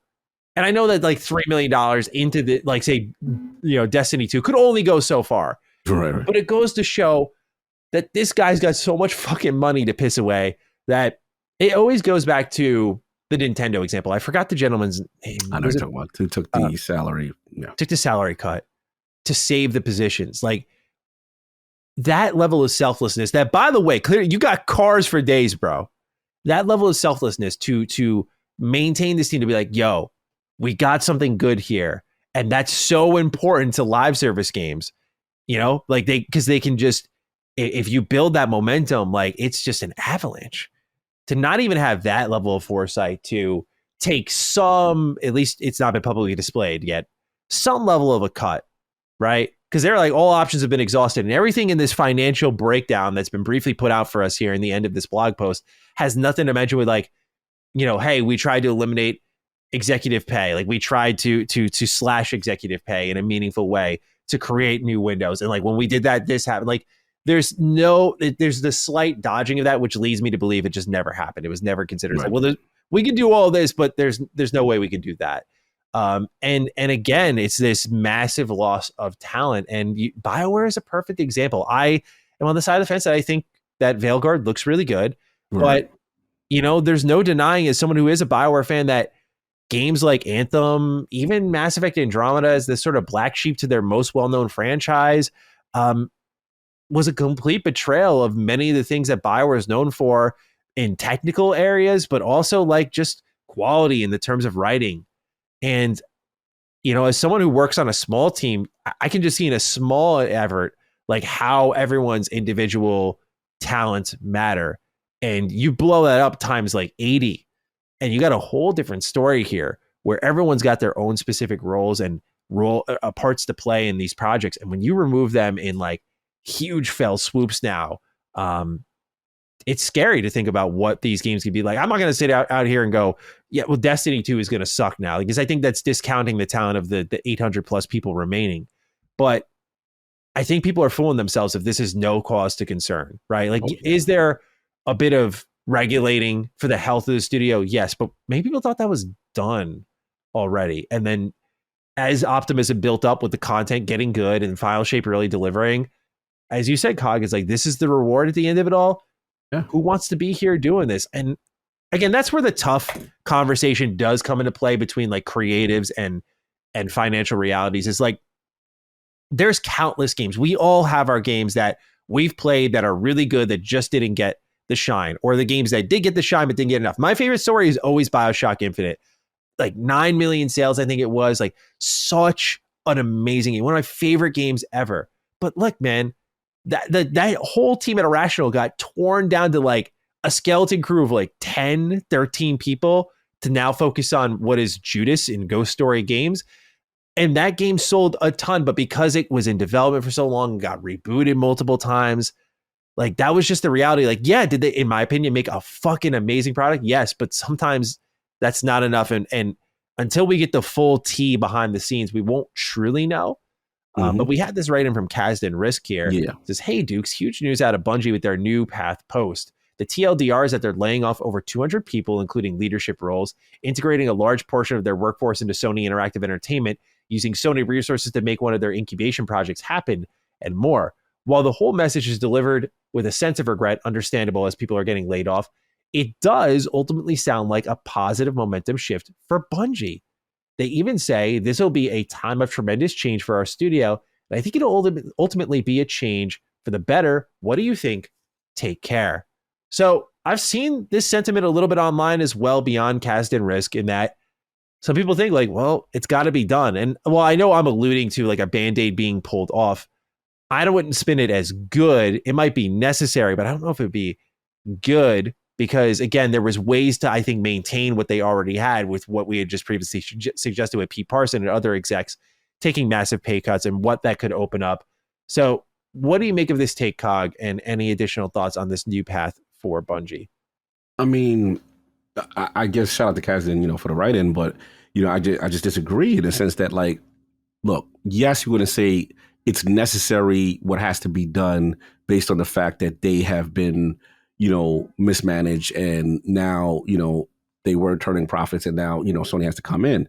But again, my issue is the history of Bungie has been the talent that is there has made fantastic and amazing content. The problem that has been historically for Bungie over the recent years of Destiny 2, when people have left, is that they're not learning from their mistakes and not listening to the developers are in tune with the community and understand the game, right? And then you have the shareholders who are trying other means to milk the base and do all these things. And it's this constant push-pull. They do something and they revert it. And they do something and they revert it. It's that kind of energy. And then Lightfall was the culmination of, again, them not planning correctly, doing something that the base did and disrespected the franchise. So my concern as far as, again, now that Sony is involved, right, I don't see leadership still changing, right, who has been mismanaging things. And again, no disrespect, Sony does not have those chops in the multiplayer space, in the MMO space for me to feel confident about the essence of what that studio is, right? Because now you have new people now in the building telling you what to do, right? That we got to see how the culture is already bad right now. If you look on social, I have never seen a company. Let me show you this real quick. DMG, who is the current community manager for Bungie, global community lead, who just came back, who happened to be retained, said, inexcusable, industry-leading talent being lost yet again. Accountability falling upon the workers who have pushed the needle to deliver for our community time and time again. Please maintain focus on those who've lost their position and income. Offer help where you can. And then shout out to Portassi, who kind of says what everybody's feeling. It's like, if you deliver an unequivocally fantastic expansion that delivers on every front, and this is your reward, what is the point of even trying at all? That's my concern. The people now have gone, the talent that has gone, a lot of it, not that the 800 is still not good. I'm not going to say that. There's still good people in that building. No question. I want to show respect to them. But at the same time, you're losing your core culture, and now you're bringing in someone who is now overseeing you who doesn't have your culture. I'm not super confident in that. I'm sorry. That's just where I'm at. It's no disrespect. I just don't know Sony to be that. That's just me. So we will see. With single player game, maybe the spinoff, okay, maybe, you know what I'm saying? But I don't know about the health of Destiny, the health of Marathon, and how that's going to project into this positive thing. I'm not all the way sold there yet. Yeah. That's where I'm at. 100%. So what's going on at Bungie is just fucking terrible. And hopefully they stabilize here moving forward, but it'll be interesting to see the fallout of this because I feel like it's not over yet. Yeah, I don't think so either. I agree. Definitely. All right, Cog. Well, and more positive news here. An open world Patrick Star game has leaked. Now, I went over to the storefront where it leaked and I saw it there for myself. And since then, it has been taken down. It's called SpongeBob SquarePants, the Patrick Star game. And the description is as follows. Patrick fans, your time has come, and Bikini Bottom is your open world playground. You can skydive with just a parasol or nothing at all, search for buried treasure in the dump, or release the rage in Mrs. Puff's rage room. Use almost any item you find, from the reef blower to a paint can, to make the world more Patrick. And take on challenges only Patrick would attempt, set up by SpongeBob, Sandy Cheeks, Mr. Krabs, and more. So become the star of the show, put your silliest ideas into action, and enjoy the physics-based chaos that unfolds all around you. This comes from Outright Games. This is the same team that was working on the TMNT Mutant, I think, Mayhem or Madness game that we were talking about last week.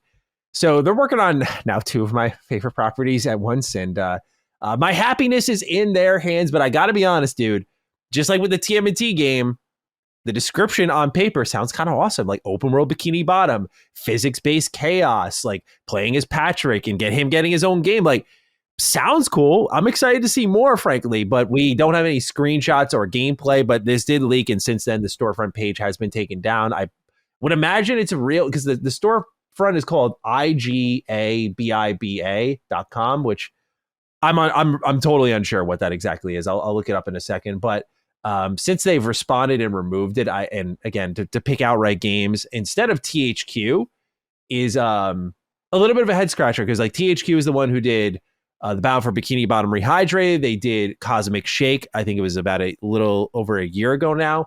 That game was great and built off some of the tech that was used for Battle for Bikini Bottom Rehydrated. So yeah, they're behind some really good stuff there. And to see them kind of pivot over to Outright Games would be consistent with what Nickelodeon, who handles TMNT as well, is doing. And so I'm curious to see where things end up here. But open world Patrick Star game, Cog, will we be indulging in the potential physics-based chaos here, or is this a little too weird for you? Definitely be watching from a distance and expecting you to report in to let me know how that goes. I had my first comment the other day. I wish I screenshot and sent it to you. It was like, Maddie, you're almost 30. Stop saying low key. And I saw it. I was like, man, is it getting to that point? Like, is it going to be weird if I play this game? I was like, I'm not going to allow it. Like, I'm not going to let people take that from me, bro. Like, I grew up with SpongeBob, but like, I'm getting those comments now. Like, dude, you're too old to be saying that. Like, I don't know about that. Don't assign my foolishness to your joy. You know what I'm saying? Like, look, man, we all got those games and we don't care what nobody talking about. We picking that up. That's our joy. Yeah. So don't allow that anyone to steal that joy. I think what'll have to happen is this will become an online order for me. Like, I don't think walking into like a Best Buy, you know, and the one I go to, they don't leave the games out. I got to ask them to grab it behind the shelf. So I gotta be like, yo, what? Ask that? Yeah, you're like, yo, can I get the Patrick Star game? Oh, for your like younger brother? So it's like, no, for me. You funny. All right, here's one that's been long demanded from the Embracer Group. Legacy of Kain 1 and 2 remaster spotted at San Diego Comic-Con. So there was a statue that had like a sourcing of what it was based on. It said Legacy of Kain 1 and 2 remastered. That's available online. It was like there on the show floor. So, Cog, I'm wondering, are you a Legacy of Kain fan? And what do you make of this, again, long requested remaster seemingly being a thing finally? Oh, yeah, this is huge. These games are transformative. Now, I know a lot of people would say these are the best of the games. And look, I won't fight that. However, my favorite, which I'm hoping for, is a Blood Omen, the games before that, where it was Kain's journey and Kain's rise to power. And what's homegirl's name? Is it Rice? Who she used to do? I've never played these games, so. Oh, bro, those are PlayStation bangers. PlayStation 1. That's why I fell in love with PlayStation 1. So many diverse, unique titles. Mm-hmm. And Blood Omen, Legacy of Kain. Now, Legacy of Kain 1 and 2 afterwards.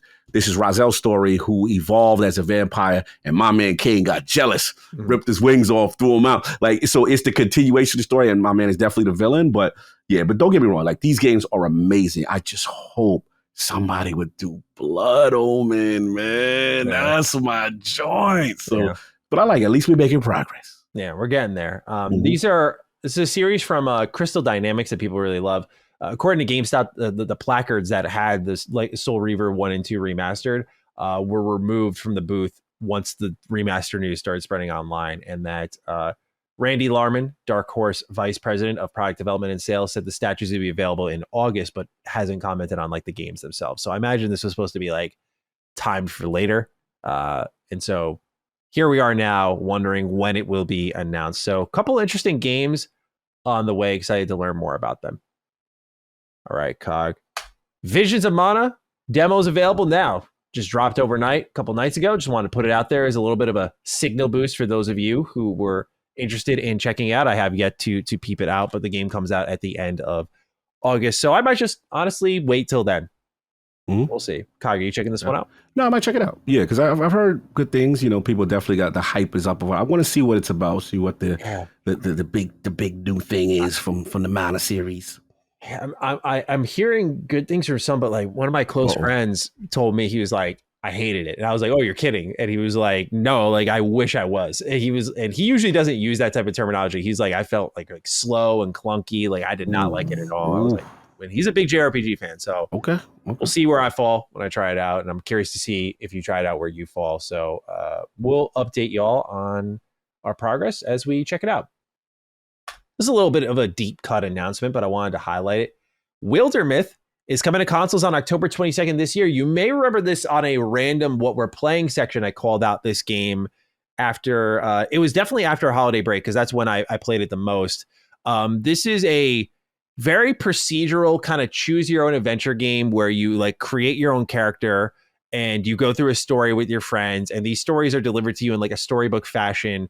And it's a really, really charming turn-based co-op game where like I can make like Geralt, my friend can make like a Lego character, I'm a monster hunter or something, just like all these random characters. And like you could make them and create your own backstory. Like you write your own description and like fill in the blanks on certain things. And the game will consider that as they develop the story. And like, as you meet certain characters, you'll be able to make new party members and like create and like just forge your own tale as you go forward. Like it's a really choice centric game that I think does not get enough attention. So hopefully with the console release, it does. Xbox definitely get the Game Pass bag on this one, because I could see this being really popular with people on Game Pass, like downloading it, playing it in co-op. It is one of the more unique co-op games I've played in the last couple of years. And to see it getting a console release October 22nd this year, really excited about that. I hope people do check it out. It's a good game.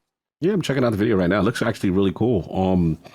It's rare you get co-op turn-based. Yeah, I know, right? And yeah, like shout out to Wastelands, right? We always, big them up. But yeah, this actually looks really cool. I like the art style. 100%. So please check that out. Look into it. Really awesome game. Available on Steam already if you want to check it out.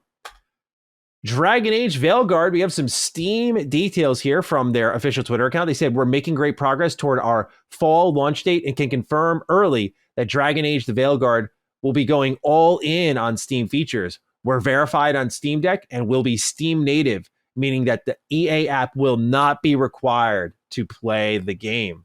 Which that last part is like, holy shit, what? Like, for the record, for those who don't know, like if you wanted to play like Dragon Age Origins or 2, like you download it on Steam and it would force you to boot up the EA app. And this is something I do hope they deal away with. I know that they have their app, that's fine. But like games such as Mass Effect or Dragon Age would be such easy pickups on my Steam Deck. So easy, but you got to sign into the stupid app. Even on the ROG Ally, it's a pain in the ass, man. Like it's just not fun to play their games on PC. Like they are the leading example of why people are like pro Steam. So this is huge. This is huge. It shows that they're going all in. They recognize again that I think this is EA kind of admitting like this needs to be a big win for them and like give them every option to succeed. So good change to be made here. I love what I'm seeing. Cog, what do you make of them being verified on Steam Deck? Yeah, you nailed it. I think that's exactly what it is. We are not going to put any barriers to entry. We are not going to upset this base. We need this thing to win. Steam is the platform it needs to win on. If it needs to be verified on Steam Deck, make it happen. And I'm with you. My frustration with the EA app is normally I get at PC Master Race, but they get a little too emotional about like using a different storefront. But I have to admit, the EA play is annoying. And then my main issue is that as a Game Pass guy, I'm frustrated that I have EA Play, right? And I have the Legendary Edition. I can't, when I put that on my Ally, my progress does not go with me. Mhm. It's a separate launcher, it's its own separate data. It's like two separate games. Yeah. So it's Mass Effect Legendary here where I did all, I'm like, I'm not starting my whole thing over and doing it again on the EA Play app because it's PC. Like, nah, they got to figure that out. And I'm frustrated. At least Steam with some games like a Baldur's Gate or whatever, because the company itself has that internal cloud save to let you, and Cyberpunk. I want more companies to do that. EA Play, if you want me on your app, give me that ability to transfer my save data and go with me. But at least this is a step in the right direction. I'm not forced to use. Yeah. A great example of this that's not EA is, and how it can really prohibit the maximum performance from your game is Midnight Suns. I remember when I played that on PC and Steam Deck, in particular on PC, there was an article I found from Rock Paper Shotgun. I have it up here called "No, Seriously, You Should Disable the 2K Launcher for Marvel's Midnight Suns." And they documented they had a 62% performance increase. Wow. That's huge, bro, Wow. because they disabled the 2K launcher. And they said they got rid of stuttering, their frame shot up, all of this because they just nixed the launcher.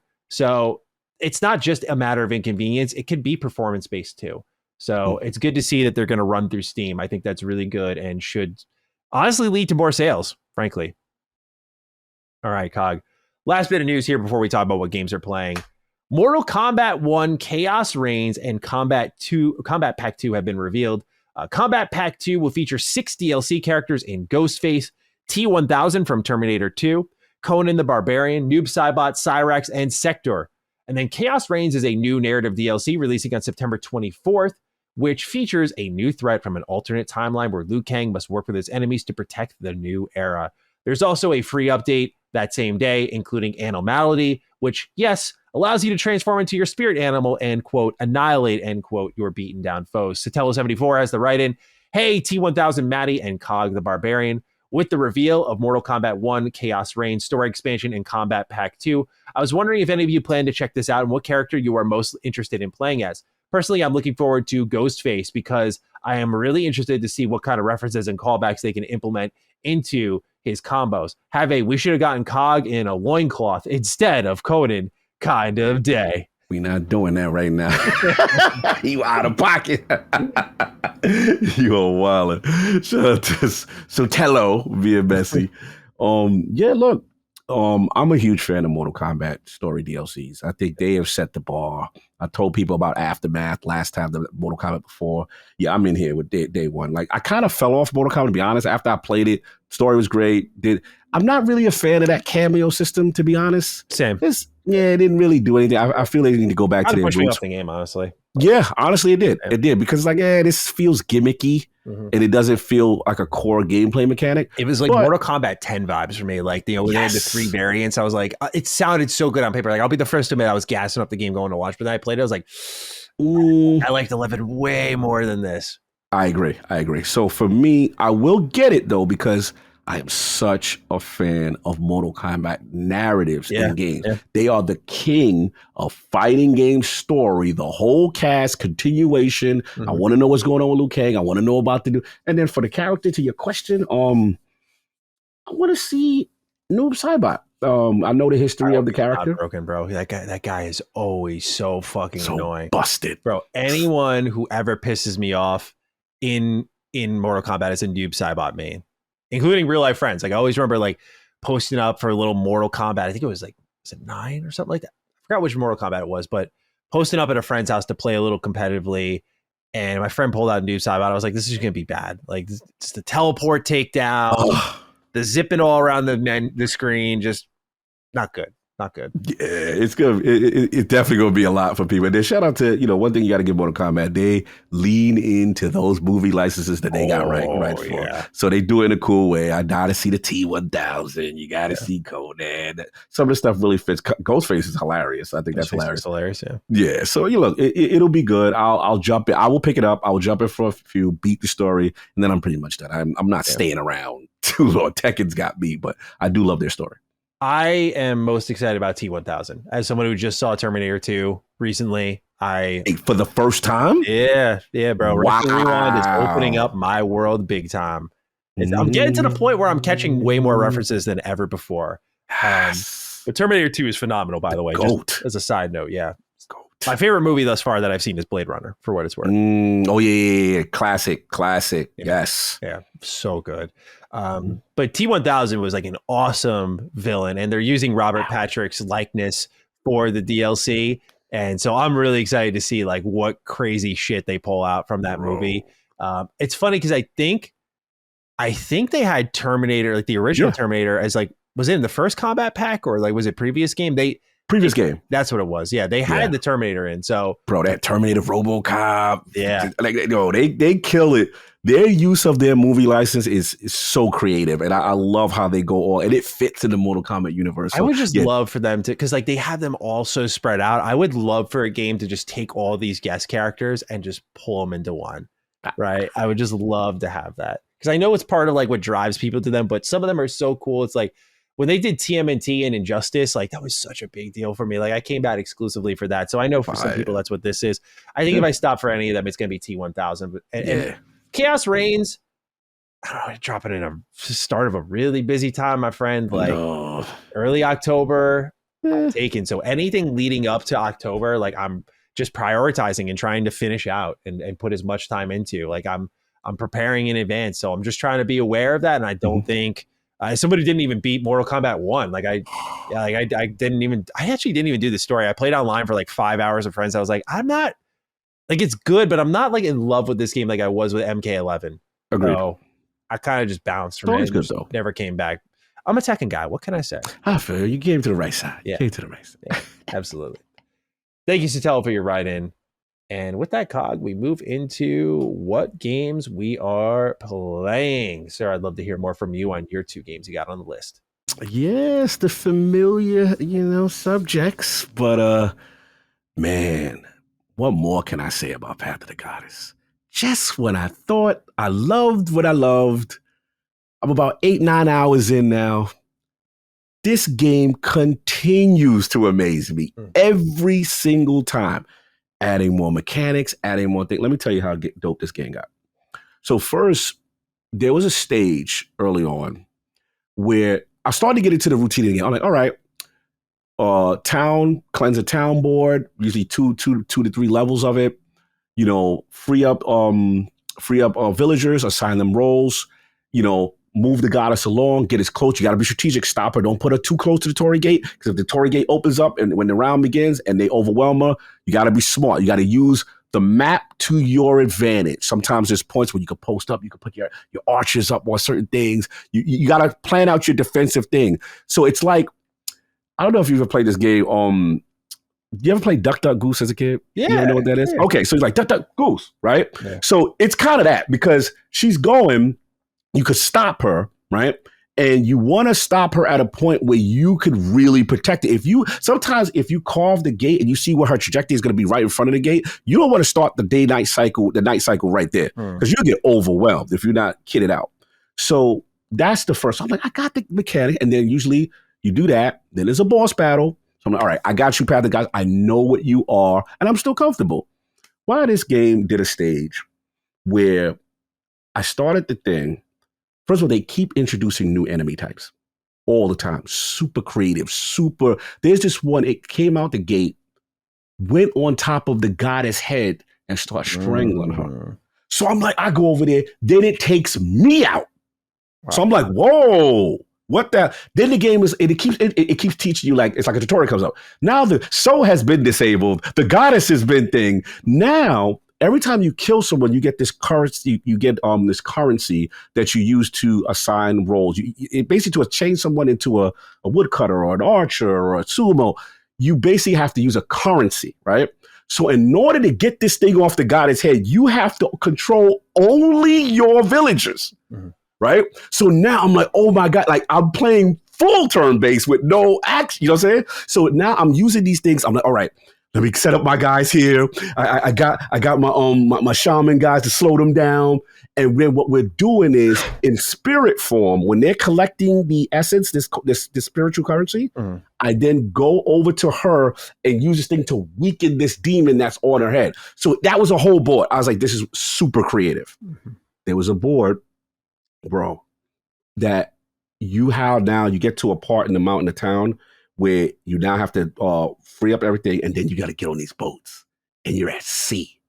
And it's like 3 boats. There's enemy things trying to capsize the boat, do all those stuff. The abilities that you're getting right now. I got this ability now where I can cover like the goddess over in like this little impenetrable dome for a couple of seconds. I have combos now that do resist attack damage. I'm getting the amount of new villagers as roles. Bro, they got the sumo now, right? So he extra with it. He can get in front. He stomps the ground. He takes on the tougher energy. So always put him in front of the guys. Like he gonna hold it down. Then they got the healer. You got the chicks that do the little healing, but they can't fight. But you can put them in strategic situations. The board layouts now are getting cool. They've got things now where you could get a thief, right? I can lock a thief, and before the map, he goes around. He could scurry. He could get that currency for you. All the things to assign more roles and do stuff. Now this is where the game is going next level. They're getting to the point. I think prior to this game, I said Gears Tactics had the best boss battles ever in a turn-based game. Wow. But I have to admit, Path of the Goddess, this is Dark Souls level stuff in turn-based. There was this boss. Shout out to my man from the Florida Kid. I butchered your name last week. I butchered your name, but I got to shout you. Florida Kid. Bro. He hit me up. He's like, bro, did you get to the centipede yet? And I said, yeah. He's like, bro, I'm losing my mind. I said, don't worry, I got you. There's this, all right, you get into this like cemetery board, you fight the boss. It's this demon centipede. This thing's going all over the place. There's 4 lanterns, right? The only way you can kill this thing or even damage it is you got to have your townspeople light up the lanterns because you're in the dark. Bro, this boss is wild crazy. If you don't control this thing, it wraps around the goddess is out of here. Like, bro, this game, the creativity in the boss. There's one boss that I always want to throw my controller at. I beat him last night. His name is, if y'all get to a boss called Basta, Basta, it's like a tiger thing. Yo, this thing is vicious. First off, it's uncontrollable. The only way you can get its attention is from it and do damage is from the back, right? The other thing is, if you try to over-focus on it and send all your guys on it, he sends out these things. He opens the gate, sends enemies right towards the guy. So you got to retreat, go back to protect her. Then he's got these things that bring these hands out the floor to grab your villagers and pull them down and immobilize them. Bro, he's mad powerful. Then he does a flame attack. He will wipe out the goddess in like 1 or 2 hits. This was one of the most hardest back and forth chess matches I had to do with this game. Then I'm getting super dope abilities. I'm locking pennant. Now I'm unlocking. I didn't know that the game had abilities now for my man to unlock. You can now get combos. You could get extra features and basically more skill tree things and more items and amulets that you could put on your character to use more. Like, bro, the depth of this game, it keeps introducing new mechanics. If it keeps on, I'm at least past the halfway mark now. I'm gonna say like 9 hours. This feels like a 20-hour game. Okay. Bro, if this continues, Path might be coming for the title right now. Wow. That Path is this good. And mind you, not one word spoken. And then each time you cleanse a city, each time you go back, and then it's a rebuilding effort, and then you utilize the townspeople wisely then to get these extra resources to rebuild your character. You're gonna love this game. I'm very excited to play it. Within the next month is when I'm getting to it, and you have to try it, bro. Like, I am each step of the way blown away even more, and I still haven't seen all the things the game. I can still see silhouettes of things that they still have not unlocked yet. So I'm like, it's more to it. So yeah, very well done. Awesome. Difficulty's tough, but it's a good game. So yeah, shout out to that. And then second game, still on my Marvel Rivals. The beta's closing. They debuted Thor now. And there's another character. All right, so Thor is a little weird. He's got Mjolnir, right, as a regular attack. He's got throw Mjolnir, get it back, right? Then he's got this launch with Mjolnir kind of thing, but he can't fly. I'm like, why Thor can't fly? That's kind of weird. Like, he should be able to fly. Now, his ultimate, when he's like, I'm the god of thunder, he goes up and then he comes down like it's Infinity, what you call it? Infinity War? Bro, that joint is crazy. That could wipe out like 2 or 3 people in a team. My only issue is if I feel like the hammer needs to hit harder. Like, he don't got no thud, no impact to his hit. I'm like, this is Thor. Like, you know what I'm saying? And like certain dudes was roughing him up. Venom. Now, the thing that I'm learning about him though is he has this ability called Odin Force or Thor Force. That's what his gameplay loop is. So basically, you got to hit people with Mjolnir, and then he could turn into this like lightning and uses lightning abilities kind of thing. So Marvel Rivals is still fire. I still think Namor is going to be my main, but I wanted to try him out, and it looks like they're going to be still adding more stuff. Oh, I got to come. Marvel Rivals, we gotta talk. How y'all got synergies, and y'all supposed to be comic book accurate? How Black Panther and Storm don't have no synergy together, and in the comics they was married at one point. Y'all better rectify that by the full release. That is really atrocious. That narratively, that ain't in the game. But other than that, I'm good. They got their dailies. They got the things that they want you to keep coming back. I don't know if they're necessarily going to have any type of narrative mode. It's kind of like makeshift, fake kind of narrative stuff. But it's really just playing that core gameplay. But yeah, shout out to Marvel Rivals. I'm still loving it. But Path of the God has got me, man. That's just still got its hooks. I really want to play Marvel Rivals, but since I didn't get in the beta, I might just wait for the full release at this point. But I loved Overwatch, and just look, when you're playing to my sensibilities with like heroes and villains I care a lot about, I'm excited about, and you're doing it in a competent enough way, like, yeah, it's definitely a cheap grab, but like it works for me. And as someone who loves Overwatch gameplay, like I'm excited for something kind of new in that space. So what you're saying really excites me for that. And Kitsugami sounds great. So playing a lot of good shit, sir. For me, I should preface all this by saying a lot of these are like dipping my toe in the pool for different things, because the main thing I've been playing has been Trails Through Daybreak 2. But as I already mentioned, like since Daybreak 1 just came out, and I'm advocating for the series so much, I feel like I should at least wait until that game is officially out in the West to start talking about like my week to week thoughts on it. Just because, again, I don't want to like risk spoiling someone. But I'll just say I'm enjoying it a lot. Pacing isn't as great as Curl or Trails Through Daybreak 1. But there's a lot of new gameplay systems here that make it's a very fun game to play. So I've been playing that mostly, but obviously with the friends in town as well, didn't have much time to really game as the host, especially. I was like getting things for everybody, making sure everything was good to go. So what did I play?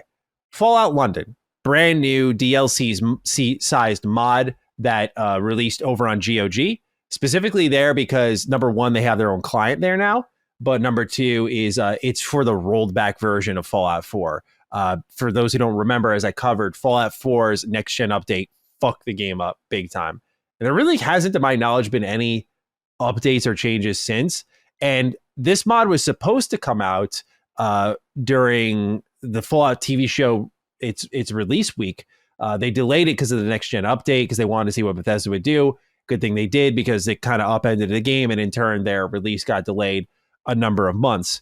So it's out now. You'd have to install Fallout 4 Game of the Year Edition on GOG with all the DLC it's required. It was $15, so I had no problem ponying up for that again. And installing this mod, it just like you'd install a game. Now, when I first fired it up, I got through the prologue section, and the mod crashed on me twice when entering London. This is a very common issue. I had to go and install another mod called Buff Out 4, which basically helps increase the performance for your game. And from there, crashes were a thing of the past. The developers of the team originally said that if you like loaded into an area before entering London, it would work. That was true. I did get into London, but then the game crashed on me a third time. So then I went and got the mod, got it installed. It was good to go. What I will say is for me, I see some people like bitching and moaning about some of the technical issues. The team is working on it. I don't get the complaining, only because it's like it's a free mod by people that they've made in their spare time. They're not making, to my understanding, they have a Patreon, so maybe they are making some money, but I think it's to pay the people to work on the game. Like they got, a whole new radio station, new music. They created a new Pip-Boy called the Attaboy. They redid all. So the Vault Boy has been replaced by the Protect and Survive figure from, I think it's 1962. It was like this UK nuclear awareness sort of initiative that they had. So they replaced all the Vault Boy animations for all the perks, all of the special stats with this Protect and Survive character. So it's like they reanimated, redid all of the UI. They did a whole new kind of open world. They've redone everything to the fine details, like the typewriter, all the way to like having the London buses. They have London Bridge. Like, so much effort has gone into this. So to me, like that little speed bump of getting the mods in, was it annoying when it crashed to me a third time? 100%. But once I figured out, I got rolling. I mean, this is spectacular. It's fully voiced. They've included so many new weapons. Many of these new weapons are completely animated, by the way. So like they're not reusing really anything from Fallout 4. Really? Like, dude, I had this butterfly knife, and if you just stand still, your character just starts whipping this thing around their hand and spinning around. No weapon in Fallout 4's base game or DLC does that. Like Nice. when you reload the 9mm pistol, like it's like from the top, like you dumped it out. The way you like take out your service rifle, like you literally see the character like reach, grab it, and like there's a whole new animation when you're marching with it. It goes across your chest. Like, nice. Whole level of detail here. It's really impressive what they've done. Again, for free. This is just beautiful work. I hope Bethesda Game Studios is paying attention, because GOG actively supported this by getting them their own Steam like store page. I hope Bethesda can help out in any way, whether it's getting this on consoles. Like, it's DLC size, not full game size. So I wonder if they can figure out something there. But like, it's fully voiced. All the assets are original. All the assets are handmade. It's a little technically unsound, and like they've changed how the audio works. So like if I look at a character and they're talking to me, I will hear them. But let's say I'm still standing near them, but instead I look this way, I'll hear them way less. So there's some sort of shift in the directional audio. It's not if like you're near. So if I'm like standing right next to someone and then I rotate, I will no longer hear them. So Yeah. It's really weird in how it functions there. Anything else? Frame rate dips occasionally happen. Locke, who's been playing the mod as well, had some issues with that. I haven't had as bad of an issue with that, but I also have like a 3080, so that may be why. But yeah, Fallout London has been fantastic. Been really enjoying playing through it. The team is also like really nice, really gracious. Like a lot of them, when I made my video, I saw some of the immediate top comments were members of their team, just being happy that people are playing, talking about it, which is really nice. You know, Dope. Yeah, really nice, because I don't know, Fallout community can sometimes be like, I think I'm in their good graces now, but there was a time I was like, some people just couldn't fucking stand me there, dude. Yeah, like they just, I honest. never really understood it, but that's okay. You know, they're allowed to do what they want and feel how they feel. But it was really cool to see kind of like the excitement for the coverage as well. The team's been really good, and they've put out what I think is one of the most commendable mods ever for the Fallout community. Like just full quest lines, choice and consequence. Oh, they don't also change like the dialogue system, because they like a lot of these big overhaul mods like are they like pack in a bunch of different mods. So like they use the scroll box like you would find in Fallout 3 or New Vegas for the dialogue options instead of the face buttons with the voice character in Fallout 4. Right. So it functions more like a traditional Fallout game, more skill checking, all that stuff. Redid some of the scaling and progression. Like they just went all the way, bro. It's insane. It deserves all the mainstream attention to God. It's really impressive. And what's best is to see that, like, as someone who covered a lot of Fallout the Frontier from its announcement to its release, like to see how that mod just ended fucking up. Like it was just so disastrous. So to see like, hey, they did this and they did it well, and it's really authentic shit here. It's awesome. The last thing I'll just say as well is, like Fallout, I feel like as a person born and raised in the US, like it naturally appeals to me. Like, let's see all these places I'm familiar with in my home country reimagined after a post-atomic war. For people in like London or Canada even, or like South America, like I never thought, what does Fallout look like to them? What does it say to them? What excites them about it? Because for me, like when people ask, like, hey, what's your favorite character in Fallout, Manny? I'm like, well, I have my answers, but like it's really the world, because I like to see what the people within it do with the world they've been given. Like that's the most exciting thing. And frankly, if I were to pick like a favorite character, it's probably from the TV show, because those are the most character-centric plots that the series has. Most of their world does all of the storytelling, frankly, environmentally, interaction-wise, etc. And so, yeah, they've just, I think, knocked it out of the park in getting me curious about like, oh, this is what like, it's cool to see what the creators imagined a London-based Fallout would look like, because now I'm looking into someone else's culture and approach versus, what has been happening to other fans for like the Fallout games I enjoy too. So that was also like really cool. Like, of course, Fallout 3, Washington, D.C., patriotism at the forefront naturally appeals to someone from the United States, but to see that it's appealed to people abroad and that they've went and made their own version of that, as someone who was like a naysayer for Fallout being like an international thing, this mod will make you think differently. I played it and I was like, man, this is so cool. And I would love to see, I know Todd Howard's already shut down the idea, but I would really love to see them take or have a team take a crack at an international Fallout game, because this is it's not even a proof of concept. It's like, just fucking release this, dude. It's that good. So across the pond, there's a lot of money to be made. Yeah, it's really good stuff. So been playing Fallout London, reviewed over on Retro Rebound, the Star Wars Bounty Hunter remaster. This was a 2002 game based on Jango Fett. It got a re-release that was up-resed for PS4. I believe it was only PS4. This is the first time it's coming to Xbox in what is basically a remaster effort for $20. So visually, it's gotten an uptick in textures. They've all been redone. Lighting's been fully redone. They've added a Boba Fett skin that you can unlock once you beat the game. They added a flashlight, brand new controllers for both Legacy and Modern, by the way, so you can access the old control scheme if you want. And also in a button you can press, in the triangle button, to switch to your scanner to identify bounty targets. And when you're scanning, it slows down time. So a lot of great quality of life improvements here. This comes from Aspyr Media, responsible for many a Star Wars port. Originally, the KOTOR remake booted off of that, but also infamously the Star Wars Battlefront Classic Collection, which was a disaster. I'm happy to say this is not as big of a disaster. The biggest problem here is audio.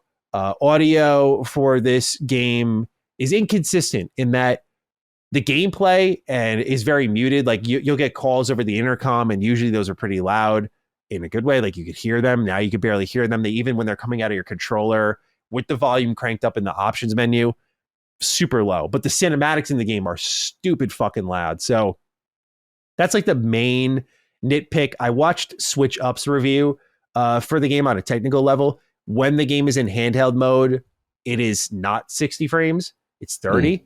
Which was very disappointing for a lot of people. So I think even with like VSync turned off because of like how the difference in refresh rate is there, this doesn't increase the performance much at all. So unfortunately, the Switch version is lagging behind a little bit on handheld, but I think in docked at 60. But I played it on PS5 because that's what the code was delivered to me for. There's a whole new trophy achievement list for you to get that's different from the PS4 re-release. So you have that there. And with the new controls, that's the biggest addition. For those who have played Bounty Hunter, that was a game that would give you carpal tunnel. Like you would literally mash the square button for if you were playing Destiny, Cog, imagine if every shot you took, you were pressing the trigger. Everything was semi-automatic. Crazy. But instead it was a face button. That was what was happening with Bounty Hunter. And it was horrible even as a kid. But I loved the game nonetheless, beat it nonetheless. But it hurt so bad. I would play that game in bursts. I remember because my arm would get sore from playing it.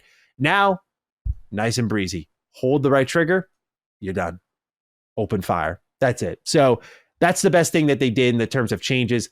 Also, camera being much improved. If you play the original, you'll know it kind of swivels around Django, and it was also inverted in controls. Now it's been modernized in that, it goes like left and right normally, but it's also centered around Jango Fett better, where it rotates around his character model instead of swiveling wide. So it's a much better camera control. And in turn, the game feels much better to play. The only thing that feels weird is switching to your scanner, zooming into scan, and then switching back to your pistol. Yeah, very old school in that regard. Yeah.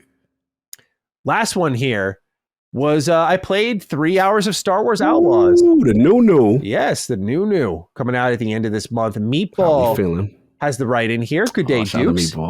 Maddie, I checked out your Star Wars Outlaws preview this week and hoping you can dive a bit deeper on your experience playing it. Seems like the game is getting a ton of hate online. I'm not the biggest Star Wars fan, but this one has been on my radar all year. This is apparently a hot take, but I think it looks pretty good. Can you discuss the combat outside of the stealth sections? Do stormtroopers feel like cannon fodder like they are outside the movie, or is there more depth? Interested to hear Cog's thoughts as well, as I don't know his history with the franchise and if he's looking forward to Outlaws or not. P.S. How does the lock-picking mini game work? So thank you for writing in, Meatball. Star Wars Outlaws is a game that, as a big Star Wars fan, I love being in that world for as long as possible. And of course, there are Star Wars games I don't like. I think of, older ones like Star Wars Obi-Wan. Even as a diehard Battlefront fan, Classic Collection was pretty disgusting. I know it's been fixed since, but just the launch date was unacceptable. There's a number of Star Wars games that are pretty poor quality. I will say with Star Wars Outlaws, Ubisoft makes a pretty clean template open world. So you'll be able to run around this world, collect treasures, complete side quests, and all that good stuff. And for me, as a big Star Wars fan, I can accept the really janky facial expressions that are, I'm not exaggerating, Mass Effect Andromeda level. I can accept that because I get to be in this world longer. But for those who are disenfranchised with Star Wars, disgusted with Star Wars, this game will probably not pull you back in because it's not typical Ubisoft open world fare, but the way you discover content is very different in that it's more natural and organic. It's not very waypoint centric. It's not overwhelming. It's spread out pretty well. And you can also go up into space in real time. There's a loading screen, I put in quotes, in that it's misty, it's foggy, but there's no actual load screen happening like Starfield, Gotcha. Where it breaks you out of the experience. So you kind of stay engaged the whole time. So there's a whole above the planet exploration you can do. Spaceship controls are very arcadey-like, not like Starfield, which I think Starfield loses out on the immersion aspect and the loading screens, but wins on the spaceship controls and feel it's mad good in Starfield, and it does not compare in Star Wars Outlaws. So yeah, if you enjoy Star Wars and you like being in this world, this game is for you, I think. I think you'll enjoy what's here, especially because there is a system that I'm excited to see how it plays out. The jury is still out. It is the reputation system. This reputation system, COG, allows you to interact with these various cartels and syndicates in ways where you'll make choices in the story and they'll start to kind of like you or dislike you. And as they like you more, you'll get more rewards. You'll get weapon skins and gameplay perks, and you'll be able to infiltrate their areas without them attacking you. And you'll get new weapons. You'll get new disguises you can wear to stealth into other areas. It's really cool. So that's the aspect of the game I'm most excited about. The thing I'm not excited about is the stealth gameplay. I know, Meatball, you asked to go beyond that, and I will, but a lot of this game's stealth was mandatory, and in the sense of old school, crawling around, you got caught, and guess what? Restart from your last checkpoint. Ooh, gotcha. Checkpoint system is fine, but it feels like for such a big focal point in the stealth gameplay, what I played for those 3 hours, I didn't have enough tools where stealth didn't feel good for how mandatory and often it popped up. You get a stun shot and melee takedowns. That's really it. You can distract enemies with your little alien friend, and that's really it, dude. It's not good on the stealth front. Now on the third person gameplay front, it's massive. They did the Division 1 and 2. It feels really good in that aspect. So I feel like if inevitably everything's going to lead into guns are going to fly, then it would be nice that they would just let that happen in these mandatory stealth sections. And so that was my biggest critique gameplay wise. As for the actual combat outside the stealth sections, you have guns that you can pick up all over. You don't keep them with you. So let's say I have an E11 in hand and I go to climb up a ladder. It's done. You're dropping it. You don't build out, your whole arsenal, which I think is going to be problematic for people. Because again, you're eliminating options of approach and forcing the stealth gameplay that's not that great, because all you have is your little blaster pistol otherwise. So I could see the experience falling apart for a lot of people. But for me, as someone who loves to hear the music, see the sights, and just be in that world, it's not like any of this is null. It definitely dampened a little of my excitement and leveled my expectations more. But I am still very excited, and enough that I stopped my preview early. I got 3 hours in. I was like, I've seen enough. I'm keeping in mind I'm going to be reviewing this game, no doubt. And I don't want to, I don't want to run the risk of it hurting my final impressions of the game because I've seen so much. And then Right. it's unorthodox to run through the opening 4 hours again, because that puts the game at a disadvantage where I want to give it a fair shot, where it's like, okay, I answered a lot of my questions. Like, how's the open world stuff? It's exactly what I hoped it was. Like, you have this city space, it's active, there's people talking, interacting, you pick up quests here. There's this whole open world section beyond, and you can get into your ship and take off from like spaceports and then explore the space around. I didn't jump into other star systems and see what that was like, but kind of hub-like, or yeah, I would say hub-like. I think the description Ubisoft gave of like Assassin's Creed Odyssey hubs, where you go to like these different parts of the world, not as saturated in content, by the way, but like so far from what I can see, going to these different parts of the world, like it's very much split up like that. So they're open world feeling while being in a limited radius. So yeah, man, I enjoyed what I played. Not so much I was like, I loved it, but I liked it enough to be like, hey, I really am thinking there's something here I'm going to like, and to give it the best shot I can, I'm going to stop now and not play this final hour and just wait for when I get my hands on the game, whether it be in that review period or at release. I imagine I'll be reviewing it, but yeah, I really, I wouldn't say mixed because that's strong, but I think the game technically needs a little more time. Okay. I think it needs a little more time, a little more love. So, from a technical standpoint, or just in general, just more? Yeah, like some of the VFX didn't look right. Like the explosion, like people can watch the IGN gameplay. Mine didn't fully look like that, but there was like some explosions that looked off. AI wasn't in particular that great. Again, facial motion capture for the not like fully cinematic cutscenes, but the in-game ones. I mean, there's standards to that, and this didn't look good at all. So that's one thing to keep in mind. If that stuff disturbs you and you're not a Star Wars fan, you're going to hate this game. But if you're like me, you enjoy Ubisoft open world from time to time, you do love Star Wars, and you could tolerate a little technical jank for otherwise pretty respectable standard third-person gameplay, you might like this one. And its calling card is definitely the open world stuff, which no other Star Wars game has done, so it can kind of hang its cap on that. And that's what's kind of got me excited more than anything. Oh, interesting. I'm surprised by that. Okay. Yeah. Not like it was like a bad thing, but you got some issues, but at the same time, you're willing to give the full thing a run, to see before you formulate, how you truly feel about it all the way. Yeah, 100%. Because again, there's stuff that the jury's still out on. Like, I think the reputation system is really cool, but there's the possibility that, like, I'm wondering, will choices in the story matter? Will I be able to piss off a faction enough that they're going to treat me differently or ambush me more often or harass me or not allow? Like, what is the effect of being in someone? Yeah. And like, is it very immersion breaking? And can I just immediately recover that by working and doing a couple of side quests and being everyone's good graces? Because it seems like the way it's presented is a push and pull. Like, you work with this side, they're going to like you more. This side, not so much though. So I got to see, like, there's some aspects of the game that I just can't, like, it wouldn't have benefited me, in my opinion, to do that extra hour because I wouldn't have seen how everything really plays out in full. Like, this requires the full experience, in my opinion. Kind of like what I said, funny enough, because I've compared it a lot. Kind of like what I said with Starfield. Like, I think it needs time. Like, it needs time to show how these mechanics and systems grow and affect the other things I'll be interacting with. So, yeah, I think it was good. Oh, to answer your question, Meatball, about the lock-picking minigame, it's like a feel thing. It's so you'll hear sounds like beep, beep, beep, and you'll want to time your right trigger with when you think those are going to go off. And it's a pattern. So you'll sit there and listen to your beep, beep, beep, beep, beep, beep. And you'll be like, okay, I have to do 1, 1, 2, 1, 1, 2.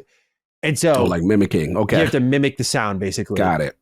It sucks though. I'm not going to lie. Like it's like, look, I need everyone making a lock picking mini game to stop what you're doing, lay down your arms, go over to Fallout and Skyrim, copy what the fuck they're doing. It's really that simple, in my opinion. No one's done it better.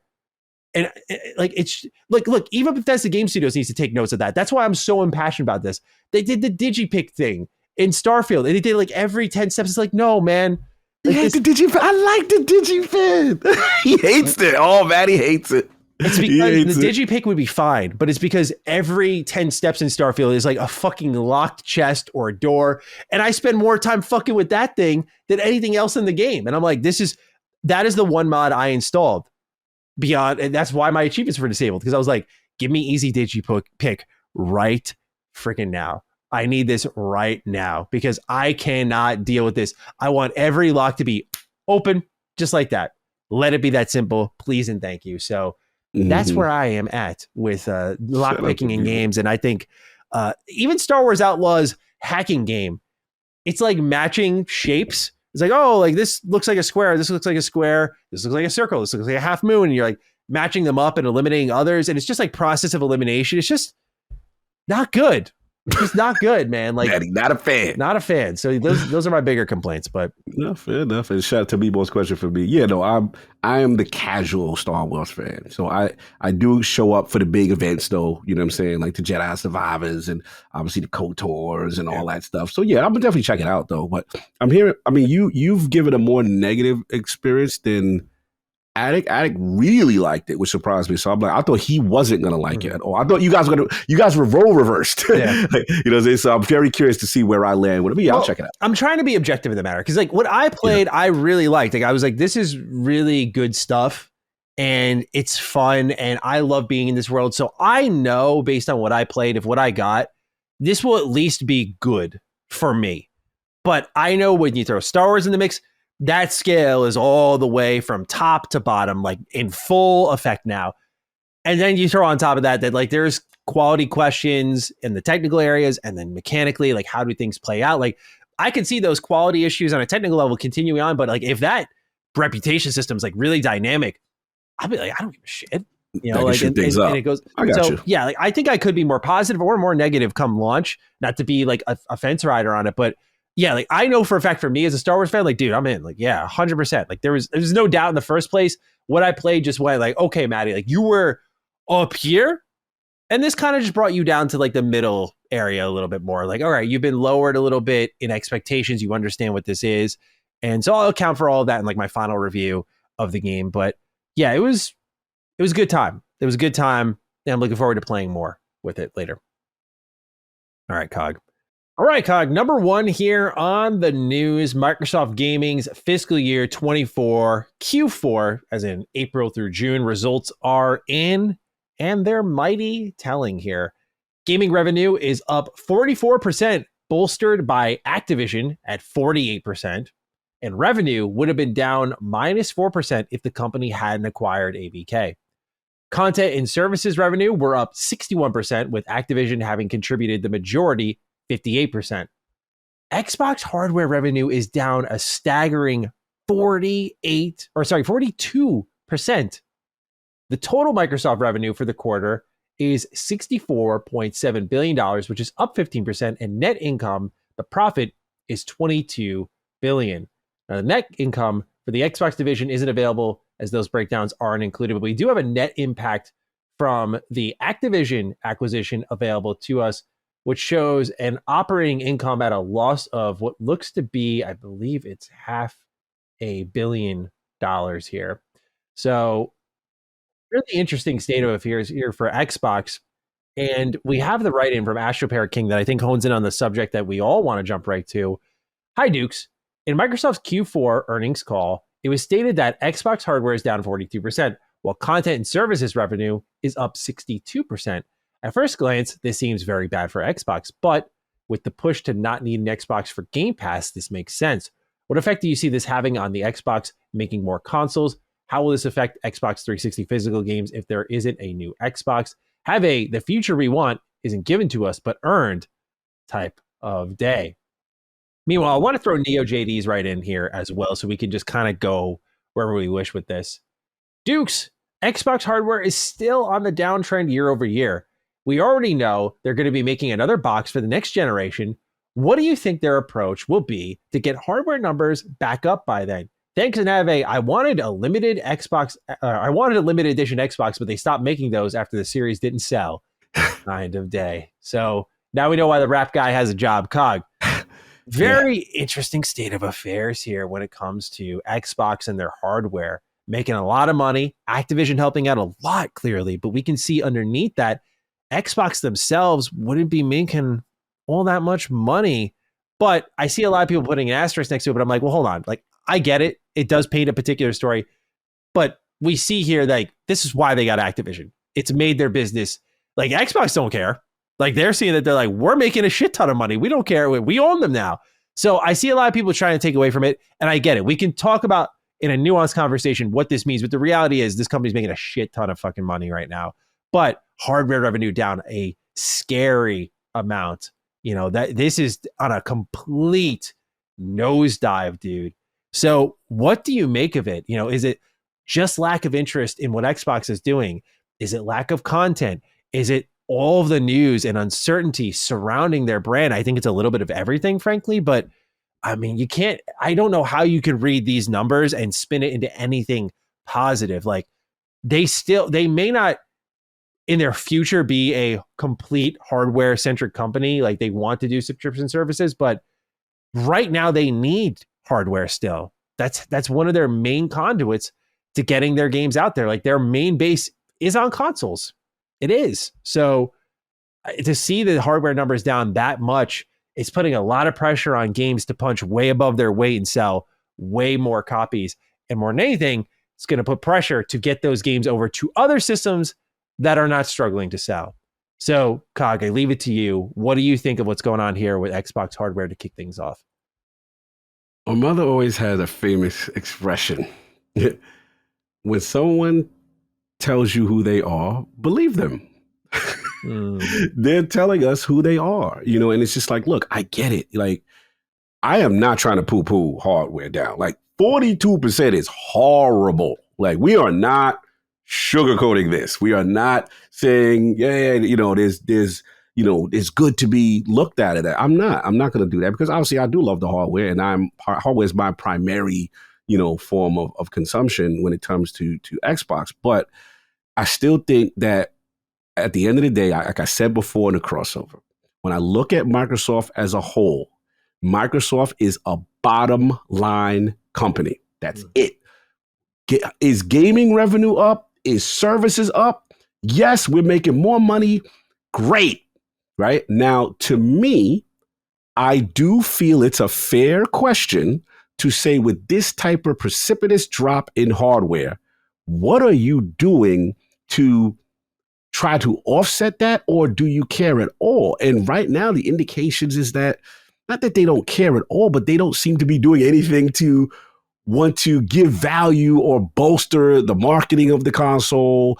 Or, you know, when we even hear marketing, you hear no console required. They're so happy. Even look at the Game Pass tier restructuring. They're so happy at catering to these other things. So to me, it's the example of like, look, man, you know, you were my main squeeze. You got me through back in the day, but we got our eyes on these new things, these new relationships.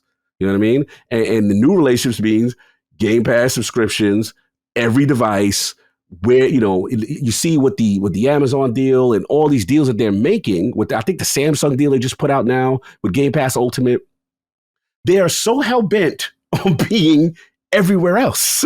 So that, to me, like I said, the whole expression is, when someone tells you who they are, believe them. Now, I personally still think that they will probably have, you know, the hardware, because they could talk about, hey, the next hardware thing. But I have to be honest, you know, for my console bros, I can't promise you after that, because who knows where this goes. And I think they're in this in between. They've reinvented themselves to stay relevant with the Game Pass, subscription services, all this other stuff, right? Software everywhere. And now, let's be honest, since the update, the business update, where they had, okay, 4 games are going to PlayStation. We're going to see how that go. We got some data on Sea of Thieves. We got some data there, right? They're also seeing what revenue they're making there, and also when the cloud and all these other places. So to me, when I look at them, I see a company that right now, they are in a transition. And that's just the reality. And I know a lot of people don't want to hear it, but the reality is they are making money. And here's the thing. When it comes down to this particular quarter, right, I believe, what was it, the months that was, I mean, so far just what was it, Hellblade during this period? What was the 3, April to June, right? Yeah, April to June. So what really happened April to June, right? Nothing from a game standpoint. Let's be honest. They shut down 4 teams. Only thing that came out was Hellblade, really honest, right? During that period. So really no first party games. The key for me with them is going to be to analyze them quarterly from the whole year once the ABK thing. Now we know, for example, what is it? What you call it? July is when now Call of Duty just entered one of the back compat ones. Okay, fine. Then the quarter when, to me, the key quarter that I want to see, that I'm gonna be honest, that all I really care about is the quarter in October, right? When when Black Ops 6 enters Game Pass. Oh, I want to see what happens there. And look, they've even stated they expect hardware to be down again next quarter, right? So that's the thing here, and look, I get it. The way we are conditioned to think is hardware down. It's doom and gloom for them, and I get that. I'm not saying it's not bad. It's not a good situation. All I'm saying is just not how they operate. They're not operating like that anymore. If we keep holding them to the standard of their competitors, even though their competitors are selling hardware better than them, right, and don't have these issues that they're having with hardware, my issue is that they are not looking at it. They're not playing the same game other people are playing. So, look, not too surprising here. I am surprised with how sharp it is.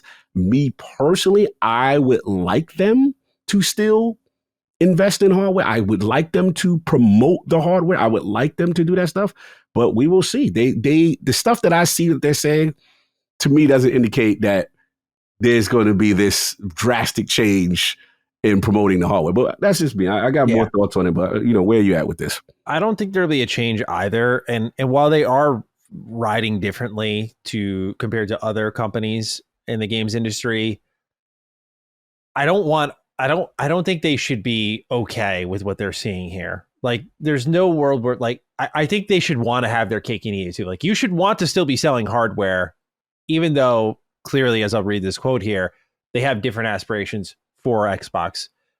In investors' call following the report, Microsoft Chief Financial Officer Amy Hood was asked how investors should think about the growth of Microsoft's gaming business. She said, quote, "I do think the real goal here is to be able to take a broad set of content to more users in more places and really build what looks like more to us, the software and Unity, sorry, I can't say that word for the life of me, and subscription business." That's a long way of saying, by the way, this is from Games Radar, Hood saying that Microsoft wants Xbox to focus more on subscription side of the business, like Xbox Game Pass, in order to get its IPs in front of more people. Quote, "It can be monetized in multiple ways," end quote, Hood said of Xbox IPs, adding, quote, "I think we are really encouraged by some of the progress and how we're making progress with Game Pass," end quote. So, bean counters, Chief Financial Officer is saying, hey, we're good with where we're at because their focus is on content and services. And that is because I know a lot of comments will like often leap on COG when he like defends Xbox in like this unpopular position where it's like, oh, they're dying. It's like, we have to recognize, like, it's one thing for us, like, yes, we look at it, like, hardware's dying for them in real time. That's very clear. But they've also made it very clear, like, we do not care. Like, times they're gonna say it. They say, I do think the real goal here, and I know people are gonna clip us thinking like, oh, like, look at them defending it. There they go. But like, look, I'm just reading the quote. I do think the real goal here is to be able to take a broad set of content to more users in more places and really build what looks like more to us. And they say that I think we're really encouraged by some of the progress and how we're making progress with Game Pass. Now, I'm going to be naive here and like bite so heavily into the words of Amy Hood. Like, is she posturing for potential investors to be like, look, we're doing great. Like, it's not as bad as you think. I'm sure deep down, would they love hardware to be up? Absolutely. Because there's no world where this makes sense that, like, yes, your future with this cloud hybrid console we're hearing about and cloud gaming and being available on Fire Sticks and apps on TVs, like, that is the future you are most prepared for. But that's not now.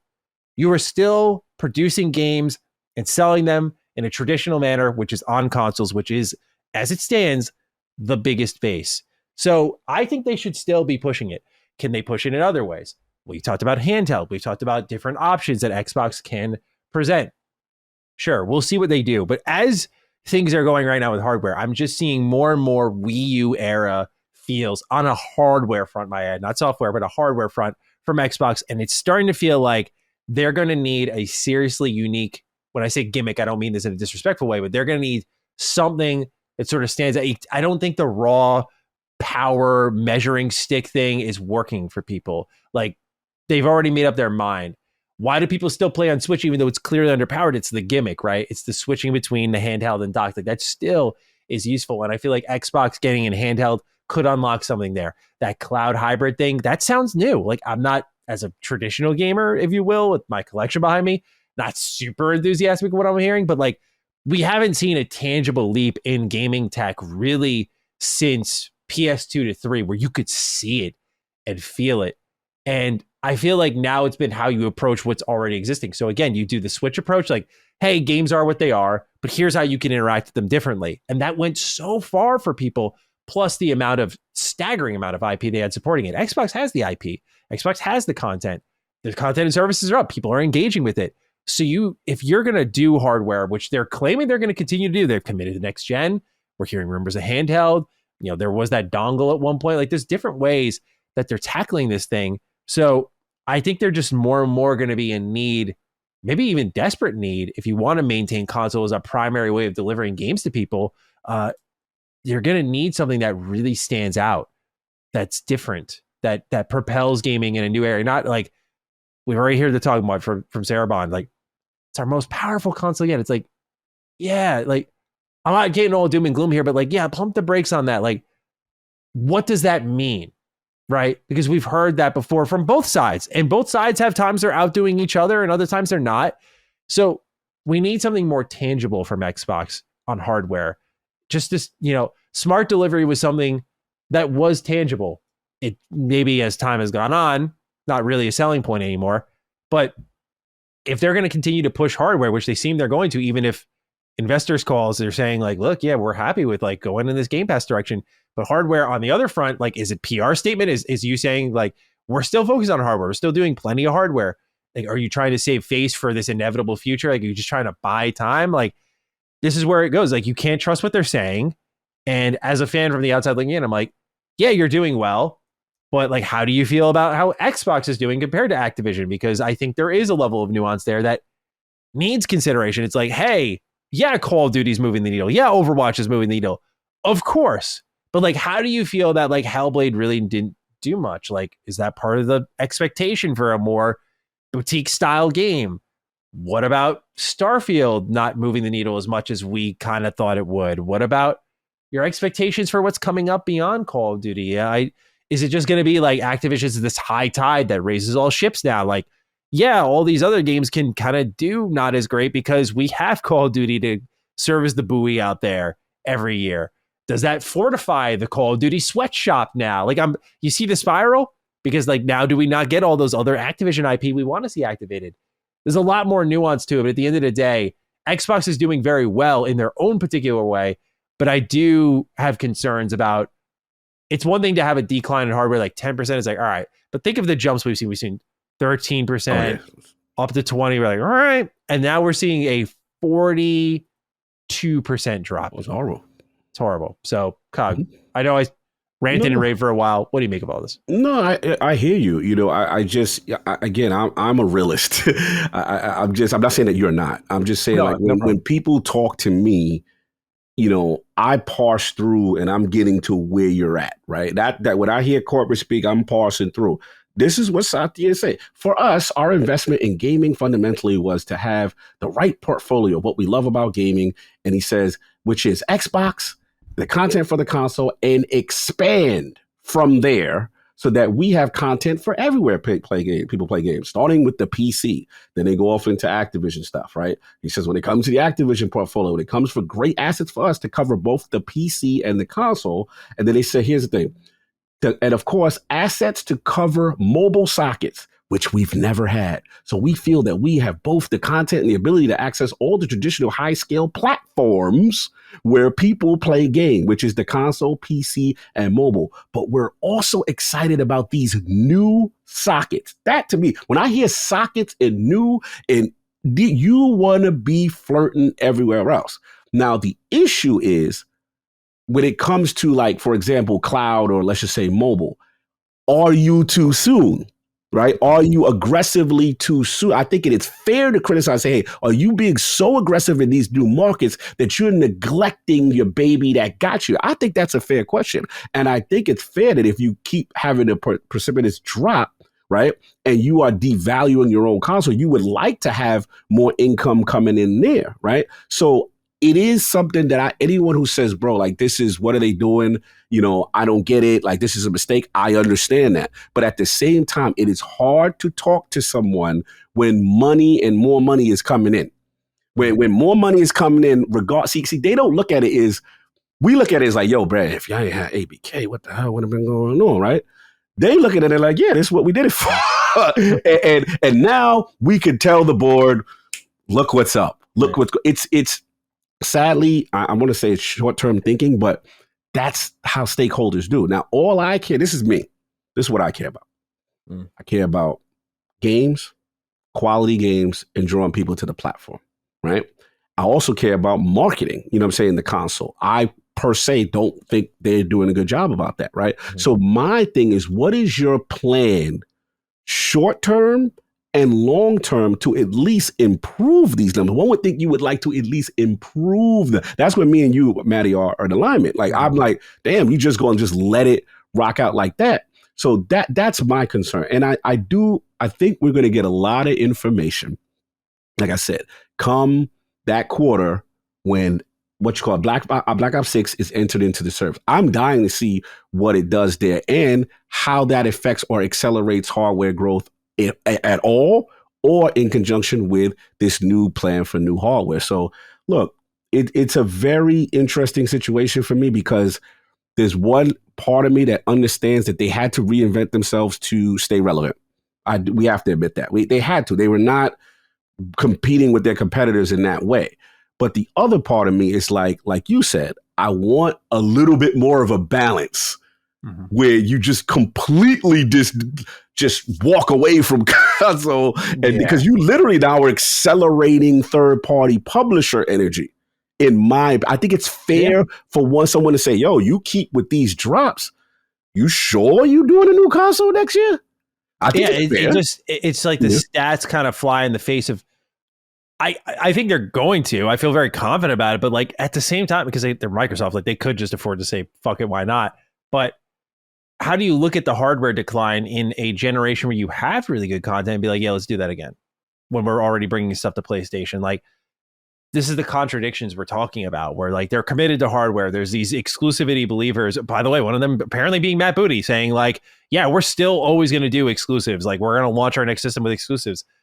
But then you see like, yeah, we're fine with the hardware dipping almost 50% because, well, you know, like we're going to go more content and services anyway. It's like, these are, but then again, this is Amy, like we heard about the Civil War, right? Like Amy Hood was on the side with Satya of like bringing these games to other platforms. Let's go make money, versus what Matt Booty, Sarah Bond, and Phil Spencer apparently want, which is, I guess, more of a traditional sense and gradually moving things over time. So maybe that's also what we're seing on display here. But this is why I always tell people, like, your head will spin if you try to cover Xbox, because like 1 week you got one thing, the next week you got another. It's like, am I looking at it like down the tube? Like, is Xbox dying? Fuck no, not even close. They're making a shit ton of money. They're doing the best they've ever done in a lot of ways. And yes, that's largely due to ABK. It's something we talked about with Colin briefly in our staff chat. It's like, you know, when you're making that much money, like you don't care where it's coming from. You're making that much money. Like, it's a part of the Xbox family. Like, I think if anything, they look at it as like, man, now imagine if we got the Xbox numbers up like 10, 15%. That's probably not the, oh shit, shut that down. It's like, yo, Activision's popping off. Like, we could double this number if we just had our Xbox studios popping off a bit. And they do have some good games in the tuck to try it out with. Indiana Jones, Fable. Like, these are some big hitters that they have sitting there beyond the traditional Activision family. So we'll see where they go with it, man. But it's very, very interesting times for Xbox indeed. I agree. All right, Cog. Next bit of news here. These next two are smaller, but still fun to talk about. Starborn Zenimax trademark posted online. This is by, again, Zenimax. So this is suggesting that the next expansion will likely be called Starborn. Cog, any thoughts on Bethesda potentially already getting to work on what's next for Well, the Starborn. I mean, it's interesting, right? Because it's like, what is it? Just to clarify, it's a registered. Yeah, this is like, for me, this is like Bethesda Leaks 101. It's like Justia.com. There's a trademark submitted by Zenimax from like the same company that they've always worked with. And that trademark always leads to something real every single time. Like, I remember people thought the Void engine was a new engine for like Elder Scrolls 6. It turned out to be the engine that, and this was found through a trademark, it turned out to be the engine that powered Dishonored 2. Redfall, people thought was Elder Scrolls 6, but it was actually the game, Redfall.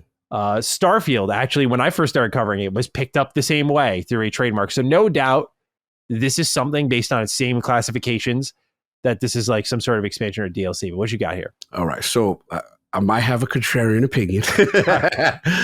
For what I hear sometimes, look, normally I don't fight any type of stuff. Like, but I do hear on occasion that sometimes that when you see this kind of stuff, it's because the name Starfield can't be utilized in like certain countries and it's trademark. So it could be that. Hey, I hope it's a Starborn DLC. Personally, I hope it's based on ending the game. I want it to be, you know what I'm saying? Yeah. But I did hear sometimes from a copyright standpoint that they just can't use that name, and maybe that's this in this case. Possible. I'm not debugging, but it's possible. But you know what I'm wishing for. I'm all about Shattered Space. You want to do Starborns? You want to do whatever you want to do? Let me know. I'm for this. Yeah, certain someone already firmed up. There will be a year 2 of Starfield with another expansion. So we'll see if it ends up being called Starborn, but there's a trademark out there suggesting that work is already beginning on what's next for Starfield. All right, Cog. Up next, we've got an update on the Xbox-Capcom issues, in that Jez Corden of Windows Central said on the Xbox 2 podcast that he has heard Xbox is working with Capcom on the MT framework issues. This was in light of what happened with the SNK versus Capcom game that recently got announced and dropped. That was not, on Xbox. Mega Man Battle Network Legacy Collection missed Xbox. Marvel versus Capcom Fighting Collection is missing Xbox. Like, a lot of Capcom games are missing Xbox reportedly because of an MT framework issue that is not compatible with Xbox because it wasn't being updated on their side of things. So apparently, according to Jez, they're working that out. So maybe we'll get an update sometime this year on when these games will arrive on Xbox. That's a whole other part of like conversation from what we were talking about earlier with like sales and everything, is like you want to give like the premium feel and experience that like everything's going to be here, which could participate in why people aren't buying Xbox console, because they know they might be missing things. It's like your add-on purchase when you're not the first priority. And there's a key point that I forgot during the I'm going to add on that we talked about during the numbers, the financial call, is that we have to also look at a lot of the hardware drop correlating with business update. Because as soon as business update happens, now you then look at your console and say, well, maybe why do I need to have this? Because, hey, if I'm on PlayStation, I could potentially wait.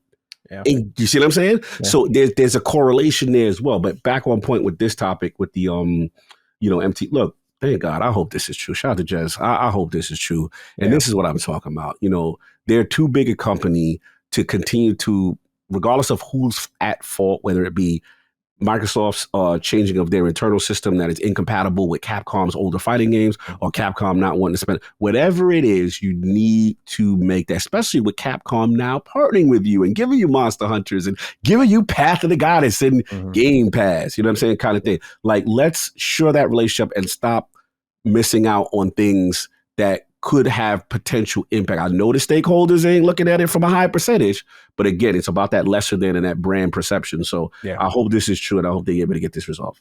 Completely agree. All right, well, that's it. Brief little news roundup. We move on to our Game Pass pick of the week. We'll start off with JP and then get into my selection here. JP writes, "Hey Dukes, not sure if it's been submitted before or if either of you have checked it out, but my Game Pass pick of the week would be Rollerdrome. This game has been out for almost 2 years now, but I don't think it ever got the attention it deserved. It's a true masterclass in terms of style and gameplay. While it has the feel of Tony Hawk Pro Skater with guns, it emphasizes maintaining your momentum as you clear each stage with smart design decisions like no fall state, tricks refill your ammo, and well-timed dodges allow you to use bullet time which helps improve accuracy and your gun's damage. This game isn't a big time commitment and the story is basically non-existent, but the replay value of returning to old stages to complete challenges and improve your score is definitely there. Shout out to Roll7. It's a shame Take-Two shut down the studio, as this game had the core mechanics figured out that a sequel could have easily built upon and hopefully garnered more attention. So thank you, JP, for that write-in. I've not personally played it, but the game does look awesome. Now, for my Game Pass pick of the week, I went with MLB The Show 24. Wow. First time firing this bad boy up. Friends were over, and we were like, let's compete. And so we went through the sports gauntlet. So I played some 2K24. The game's ass, dude. Played a little Madden. Did the trial for college football, which looks pretty good. Pretty good. We did PGA Tour. But then we got to MLB The Show. This was just... Dude, it's in a whole other league, in my opinion. Like, it's just on a whole other level as far as I'm concerned. Now, I can't give you the deep cut on, like, oh, we did, like, the franchise mode, and I was doing the Be a Pro mode, or whatever they call it nowadays. I'm just talking from, like, a core gameplay and presentation perspective here. Like, MLB The Show is a cut above the rest. It's like, they've done a good job making it very pick-up-and-play friendly, very dynamic and adjustable, like, where you could start the difficulty at the lowest level, and then just as you get better, like, the difficulty is going to ramp up in pitching and hitting. They just had such the similar core mechanics, but they've done a really good job, in my opinion, like building around that. And so it was fun to just like pick up the game and play a little baseball for like a couple of nights and really get into the swing of things. I was like, when I was sitting down to do the Game Pass pick of the week this week, I was like, I feel like this is one I just want to like call the people's attention as we're approaching the playoff season for baseball in the next couple of months, and the Mets going all in with Jesse Winker. So. Yeah, I love also, I noticed something that was, I forgot what team, I think my friend was playing as the Astros, and like there were players that had like really good stats that were like all of their stuff in the middle of the plate was like cold. And I was like, oh, that's interesting. Like they're consistently updating how the players perform in game based on how they're doing in real life. Yeah. And I thought I didn't know they did that. And I thought that was a really cool discovery where like you have that connection between the sport in real life and the game, which is something I remember as a kid saying. Like I remember playing MLB The Show, I think it was like 08 or 07 on my PSP, being like, it would be so cool if like, as I'm playing at these guys that like some of them just are like one-hit wonders, and it's not really well represented in the game. Like they shouldn't be as good as they are. And so to get that kind of feel like, oh, they're not as good, and like they play as such, is awesome. Because I always get frustrated as a kid, like watching, like Bernie Williams slumping, but like in the game, he's just like hitting the cover off the ball. I'm like, this guy isn't good in real life. Like, what's going on here? So I love the representation there. And that was a really cool system that I know has been around for a while, but moved the needle a little bit for me too. So yeah, MLB The Show 24 is my really random Game Pass pick of the week. Cog, I'm sure you could dive a little bit deeper into the modes, but yeah, just the general simulation baseball here. Oh. I enjoyed it a lot. Just they also like have every team uniform and appearance, and I love like the real time updates. Like it's good stuff. Yeah, man, and that's why I have such an appreciation for the simulation style. It's missing. We don't have too many of those, but for me, one of the key things is also a dynamic difficulty. I love that the game will scale if you put it in that mode based on your performance game after game. Like, oh, you know what? He's not going to cover off the ball. Let's ramp up the hitting difficulty a little bit on him. You know what I'm saying? Oh, you know what? He's not seeing curveballs. He's not seeing slide as well. He ramp. I love dynamic. That's like, to me, it's real time, and I love quick count. So yeah, shout out to MLB The Show. Still one of the best simulation joints. I do wish, there was another one just to challenge them a little bit because they got it on lock, but they still do their thing, man. I can't knock MLB. And shout out to the Mets, actually giving us a little hope right now. Yeah, a little bit. We'll see what happens. I'm not getting my hopes up. You're not singing the OMG song. You're not Candelita. You're not in yet. Sorry, Jose. Nope. You're not buying the album. No, not yet. We gotta wait. We gotta get closer. We gotta get closer for him. Then he can get his It's about to be August. This is where it all falls apart. This is where it falls apart. Is when you I like the deadline. Look, we didn't go all in for a team that's performing above what we expected. Mm-hmm. Good.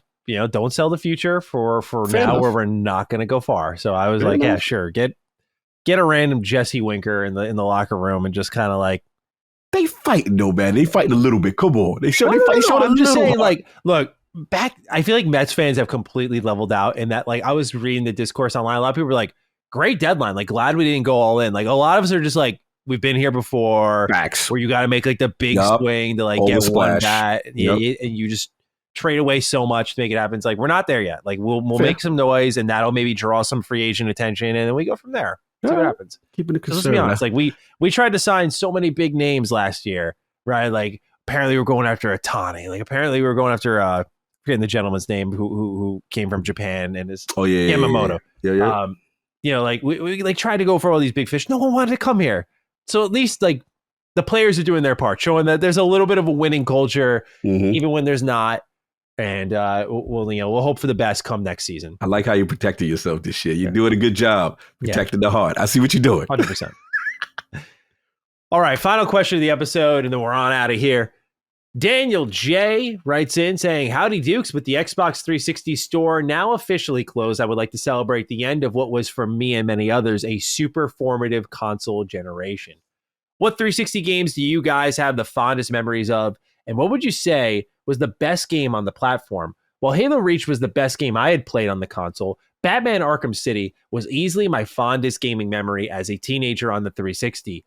Honorable mention to Minecraft's first ever console launch on the 360 store, where I had countless hours of fun with my brother and friends. Keep up the great work, gents, and have a Iron Man now being Dr. Doom was one of the endless things not on my 2024 bingo card kind of day." Thank you for writing in, Daniel. And yeah, I was kind of, I don't know, like we have a video coming out on Retro Rewind about it, but I was kind of hype about some of the moves that Marvel's making personally. Yeah, they're doing some things, man. They're doing some things. Definitely feel a little more optimism, but it's a whole other conversation. So 360 store is done. Servers are active in that you can still like play these games online if you want to, but no more buying 360 games online. So an end of an era indeed. And Cog, as Daniel asked, 360 games that you got the fondest memories of. What's the best game on the platform? Like, what are our thoughts on that? So many memories, man. I mean, arguably one of my favorite consoles of all time. Shout out to the late great Peter Moore. Man, it was Challenger brand, just came with it, man. It came with it. It was a perfect storm. This is tough because there's so many. I've been trying to narrow down to about 3 or 4, but I would say first, I would have to say, of course, Gears of War. You know, Gears of War is just so transformative. I've never seen anything graphically that good on a console. Also, from the standpoint of the grit, the emotionality of the game, the fear, the horror. I'm going to shout out Oblivion. If it wasn't for Oblivion, I wouldn't have known of the greatness of Bethesda, the greatness of the Western RPG. Man, Oblivion was special. Yeah. Shout out Mass Effect. Oh my! Taking all my answers, bro. God, Mass Effect, bro. Like, whoo! I mean, what can we say? You know what I'm saying? I remember seeing the trailer and I was like, "What is this? This looks like a movie. The choice, the consequence, peak BioWare." So many, man. But I mean, I was gonna leave that for you because I knew you was gonna take it. So I was like, Bioshock. I want to go. I'm gonna do some deep cuts. I'm gonna do State of Decay games of what is it? Arcade, Xbox Live Arcade, Xbox Live Summer Arcade. Summer Arcade. I remember I was like, what is this indie game, permadeath, Walking Dead type situation, punched above its weight. I'm still pulling for that team to really pull through. Another deep cut. 1 versus 100. I never played that, man. Bro, they did a literal game show that you tune in every week. You get a chance to compete. You play trivia. And it was live, bro. It was broadcasted by a live host. They created an era, you know what I'm saying, that was just amazing. Oh, shout out to Netflix, where we used to be able to eat with the Netflix app, have your little avatars, all of us watch the movie together. Dude, that was so great. I used to watch a movie with my friends all the time. All the time. You could cheer, do all this stuff. Yeah. I mean, the list goes. 360 was such an amazing generation. I'm just going to leave those. I could go on. We could be here all for literally another 30, 40 minutes just talking about how great 360 was. Oh, and ushering the HD era made me get a 720. Then I learned what a 1080i TV was. You know what I'm saying? Yep. Shout out to the Blade. Shout out to Xbox Live Party Chat. Being able to be in party chat between different games and all that stuff. What an era. Shout out to Xbox 360 camera, late night Unos. We ain't gonna talk about what was happening on there. People showing things they ain't need to be showing when the camera came on. But if you know, you know. Uno was lit. And shout out to the 360 for the introducing young minds to those toxic Call of Duty lobbies. Yes, hardening us for the real world. Making men out of all of us. Yep. Search and destroy after the match. Who won and lost? You was going to talk that talk. Man, 360 formative years. And of course, we wouldn't be remiss without having 3 or 4 360s with the red ring in there. Salute to the red ring. I never had one. Yeah, you surprised me with that. Yeah, I dodged the red ring. I think it's because I got my Xbox 360 late. Like I got it 2 years after it came out. So when I first picked it up, I just sold my soul to GameStop. Like I always remember that was my core memory. Like, I was traded in PS2, all my games. I think it was GameCube, all my games. Xbox, all my games. Game Boy, all my games. Like GameStop. And bro, I still had to throw down. Like I remember distinctly being shocked when he was like, you still need to put like $80 down. My dad had to help me out. I was like, Jesus. I was like, dude, I thought I had enough here. Like I traded in everything to you guys, but everything they gave me like $1 for everything. So slanderous GameStop with the hustle. Dude, I got fucking destroyed by them there. And now I'm rebuilding the collection behind me. I've got most of the stuff I wanted back, but I'm still missing things like Pokemon Emerald, for example, which is like $1,000. So I'm good right now. But yeah, dude, like I remember selling my soul for it and I could only afford like one little extra game because I barely had enough to make it by. So I got the package in Lego Indiana Jones and Kung Fu Panda game, and Mass Effect 1. Oh. And so, yeah, Mass Effect 1 held it down for me until I got a little more money. Resident Evil 5 was a big gaming memory for me, dude. Like that was the first co-op game I ever played on the 360. And it was my first Resident Evil, and I loved it. I still love RE5 to this day. Even as someone who's played like all the RE games now, like I think RE5 is still like tremendous. So I really love that game from a co-op perspective. It's so much fun, so charming, so replayable. And that was like, to me, that was my introduction to like this whole world of 360 because it was like co-op, which I never experienced online co-op before. I didn't know this was a thing. Party chat. Woo. This was so cool to me because growing up, I played a lot of RuneScape and I would call my friends and we would do like pretty much conference calls on the phone. I would tie up the line for like all day. My parents would hate it. Like the phones would be dead. And like, I'd have like 2 next to me in the same room. Like, dude, I was conquering the Maddie household phone lines.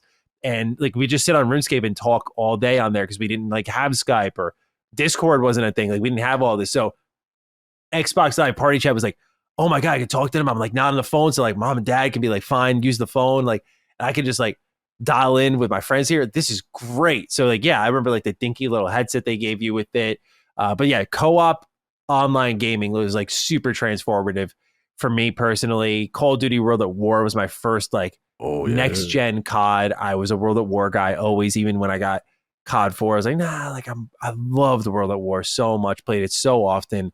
And then yeah, when it came to like Halo 3, that was a big one. I remember like setting up gaming sessions with friends in school, like in middle school, and then we'd get online and play Halo later that day. Like that was a big thing for me. Competitive Call of Duty play was another big thing for me during the 360 days. Like that was something that, again, I've told the story before, but like I was like probably this close to getting to a professional level, and like I stopped because I just was like burnt out. I was not having fun. I was like, I can't do this anymore. Like, this is just not fun to me, not appealing to me. It's just like the same shit every day. So I remember that really well. The discoveries of like Lego Batman 2 being open world. Like growing up on Lego games, like there were just these kind of fun little toys, and then Lego Batman 2 is like, we're open world now. I'm like, holy shit. Like open world was introduced with this generation. It was so exciting because you were going from like the types of games I love, which are like hub-based games like KOTOR, to now like full open world games. And of course it goes without saying, but like Oblivion and Fallout 3 were like the most transformative games I played by that point in time, because Oblivion, like everyone, I remember just like, like we were at Xbox Live Party and everyone's name and then the game they were on. Everyone in my party, Call of Duty. And then you just see me, Elder Scrolls 4, Oblivion. Yo, Maddie, what are you playing? I'm like, this game is so good. So good. In love. Shout out to the Daedric Gates. Yeah, dude. I was hooked. That was my first 1000 gamer score. Like, loved getting that for Oblivion. And when you combine that with Fallout 3, which like that back and forth relationship I had with it, and then falling in love with it and replaying that game a stupid amount of times, dude. Like, it's, like so many games on that generation were a work of art because they were that blending between like PS2 creativity, original Xbox creativity and craziness with like the funding of an HD game, like a bigger budgeted game. And so it's still like home to some of my favorite games ever. Like between this and the Game Boy Advance, like I just go back and forth between like what was my favorite growing up. And I really think the 360 just takes the cake. It's like, 360. It's just, again, you got like, I would originally for a while I said like, oh, PS2 is my favorite. Original Xbox is my favorite. Like my original Xbox collection is fucking sick, dude. Like there's some games in there that just like Voodoo Vince. I'm like, dude, like that game, that has to come back. People got to know how good Voodoo Vince is. But like, then you were getting games like Viva Pinata, which was like in a way, like a crazier Voodoo Vince in that it was more creative, more out there, more wild. But it still worked for a ton of people. So yeah, there's just a lot of fantastic games. I got this one here. I've never played before, but I got Banjo-Kazooie Nuts and Bolts here. I picked it up from a local shop. Some people hate this game. I don't know. I've not played much Banjo before, so I don't know. But like there was just so many random crazy ideas happening during this generation. More output than ever before. There's a game I wanted to shout out from this generation. Have you ever played Remember Me? I have not. It's a Capcom game, and it takes place in a neo-futuristic Paris where memories are bought and sold. And artistically, it's one of the most impactful things I've played. It's a game where you can create your own combos. So you'll buy and unlock moves from these memories, and you'll make a combo that's like square, square, square, triangle, triangle, triangle, circle, circle. Or you can do square, circle, square, circle. So and chain together these crazy combos. The game got middling reviews, but I never got it. Like I thought this game kicked so much ass. Like the creation of combos, the world space, the lore, like it was awesome. So I wanted to just shout out that gem from that generation, dude. Remember Me was sick. Still love that game. Got a couple of gems I will be remiss. Have to shout out the Tom Clancy series, the Rainbow Six Vegas series. Really love those. I used to do terrorist hunts and then, the campaign missions. Shout out, I wouldn't be where I was if it wasn't for Jake Solomon coming on the scene with XCOM Enemy Unknown. And that was huge. I love that game, yeah. That's my introduction to his version of XCOM. I love the original from Julian Gallup and those guys, but on PlayStation. But when that came, I was like, oh, I've never seen anything like this. Yeah. This is such tactical, man, so many games, bro. It goes on, like all the games that they had during this era. They were just absolutely fantastic. Yeah, man, 360. We didn't even talk about, obviously the Halo reaches and Halos. Yeah, and Halo was the GTAs huge. And it was just so much. They had so much going on. Oh, Left 4 Dead. That was huge. Yeah. Huge. Look at these games, bro. Like, they were on fire. I mean, everything they did, it was the perfect storm of a console. It had everything. You know what I'm saying? You had the RPGs, the Lost Odysseys, you had all that stuff. Oh, you're digging in the crates. Figuring out what's here. Yeah, so shout out to the 360, man. To the OG, one of the greatest, and probably put a gun in my head. Yeah, probably one of my greatest systems, if not my favorite system. It's hard to, because as much as I love Genesis as a gold, and I love Dreamcast, but Dreamcast was short-lived, the longevity and so many genre-defining games on this system, it's really hard to beat.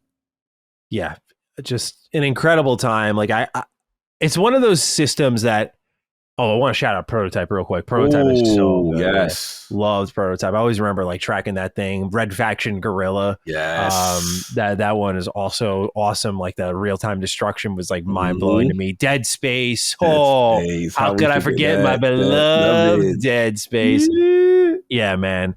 It's a generation that, like, when I think about it a lot, it's like I can, it's like a very tangible memory. Like, some things feel like they kind of fly by and you remember bits and pieces, but like I can see my bedroom, my recliner. Like I remember my process coming home and firing with the 360. Like, hell yeah. Skyrim. How can I not? We didn't even know to go. Bro, that is literally the reason I'm here. Like Skyrim was my springboard. Skyrim and Fallout 4 were both my springboards, but Skyrim especially was like my first feeling of like, oh, I can do this. Like this is amazing. Yeah, dude, like just a home to so like formative would be an understatement for me. Like it was, obviously like there's a part that it puts some hair on your chest when you're getting into those COD lobbies, but there's the bonding, like I've fixed friendships over Xbox Live. Friends for life. Yeah, like I've made friends for life, but I've like been fighting with my friends, and then like we co-op game, and it was like this healing sort of thing. I distinctly remember I was in a big fight with one of my Noah, who was my former co-host for the Ham Radio podcast, and we just didn't talk for weeks. And one day he hit me up. It was like midnight. He was like, "Want to play Borderlands?" I was like, I just decided like, all right, fuck it, like let's hop on and play, and like just like old times. And it was just, and we like got back, started talking it out, playing Borderlands, and like healing. That's why, yeah, bro, it was healing. Like it was a super special generation for especially I think people around my age, like the teenage years.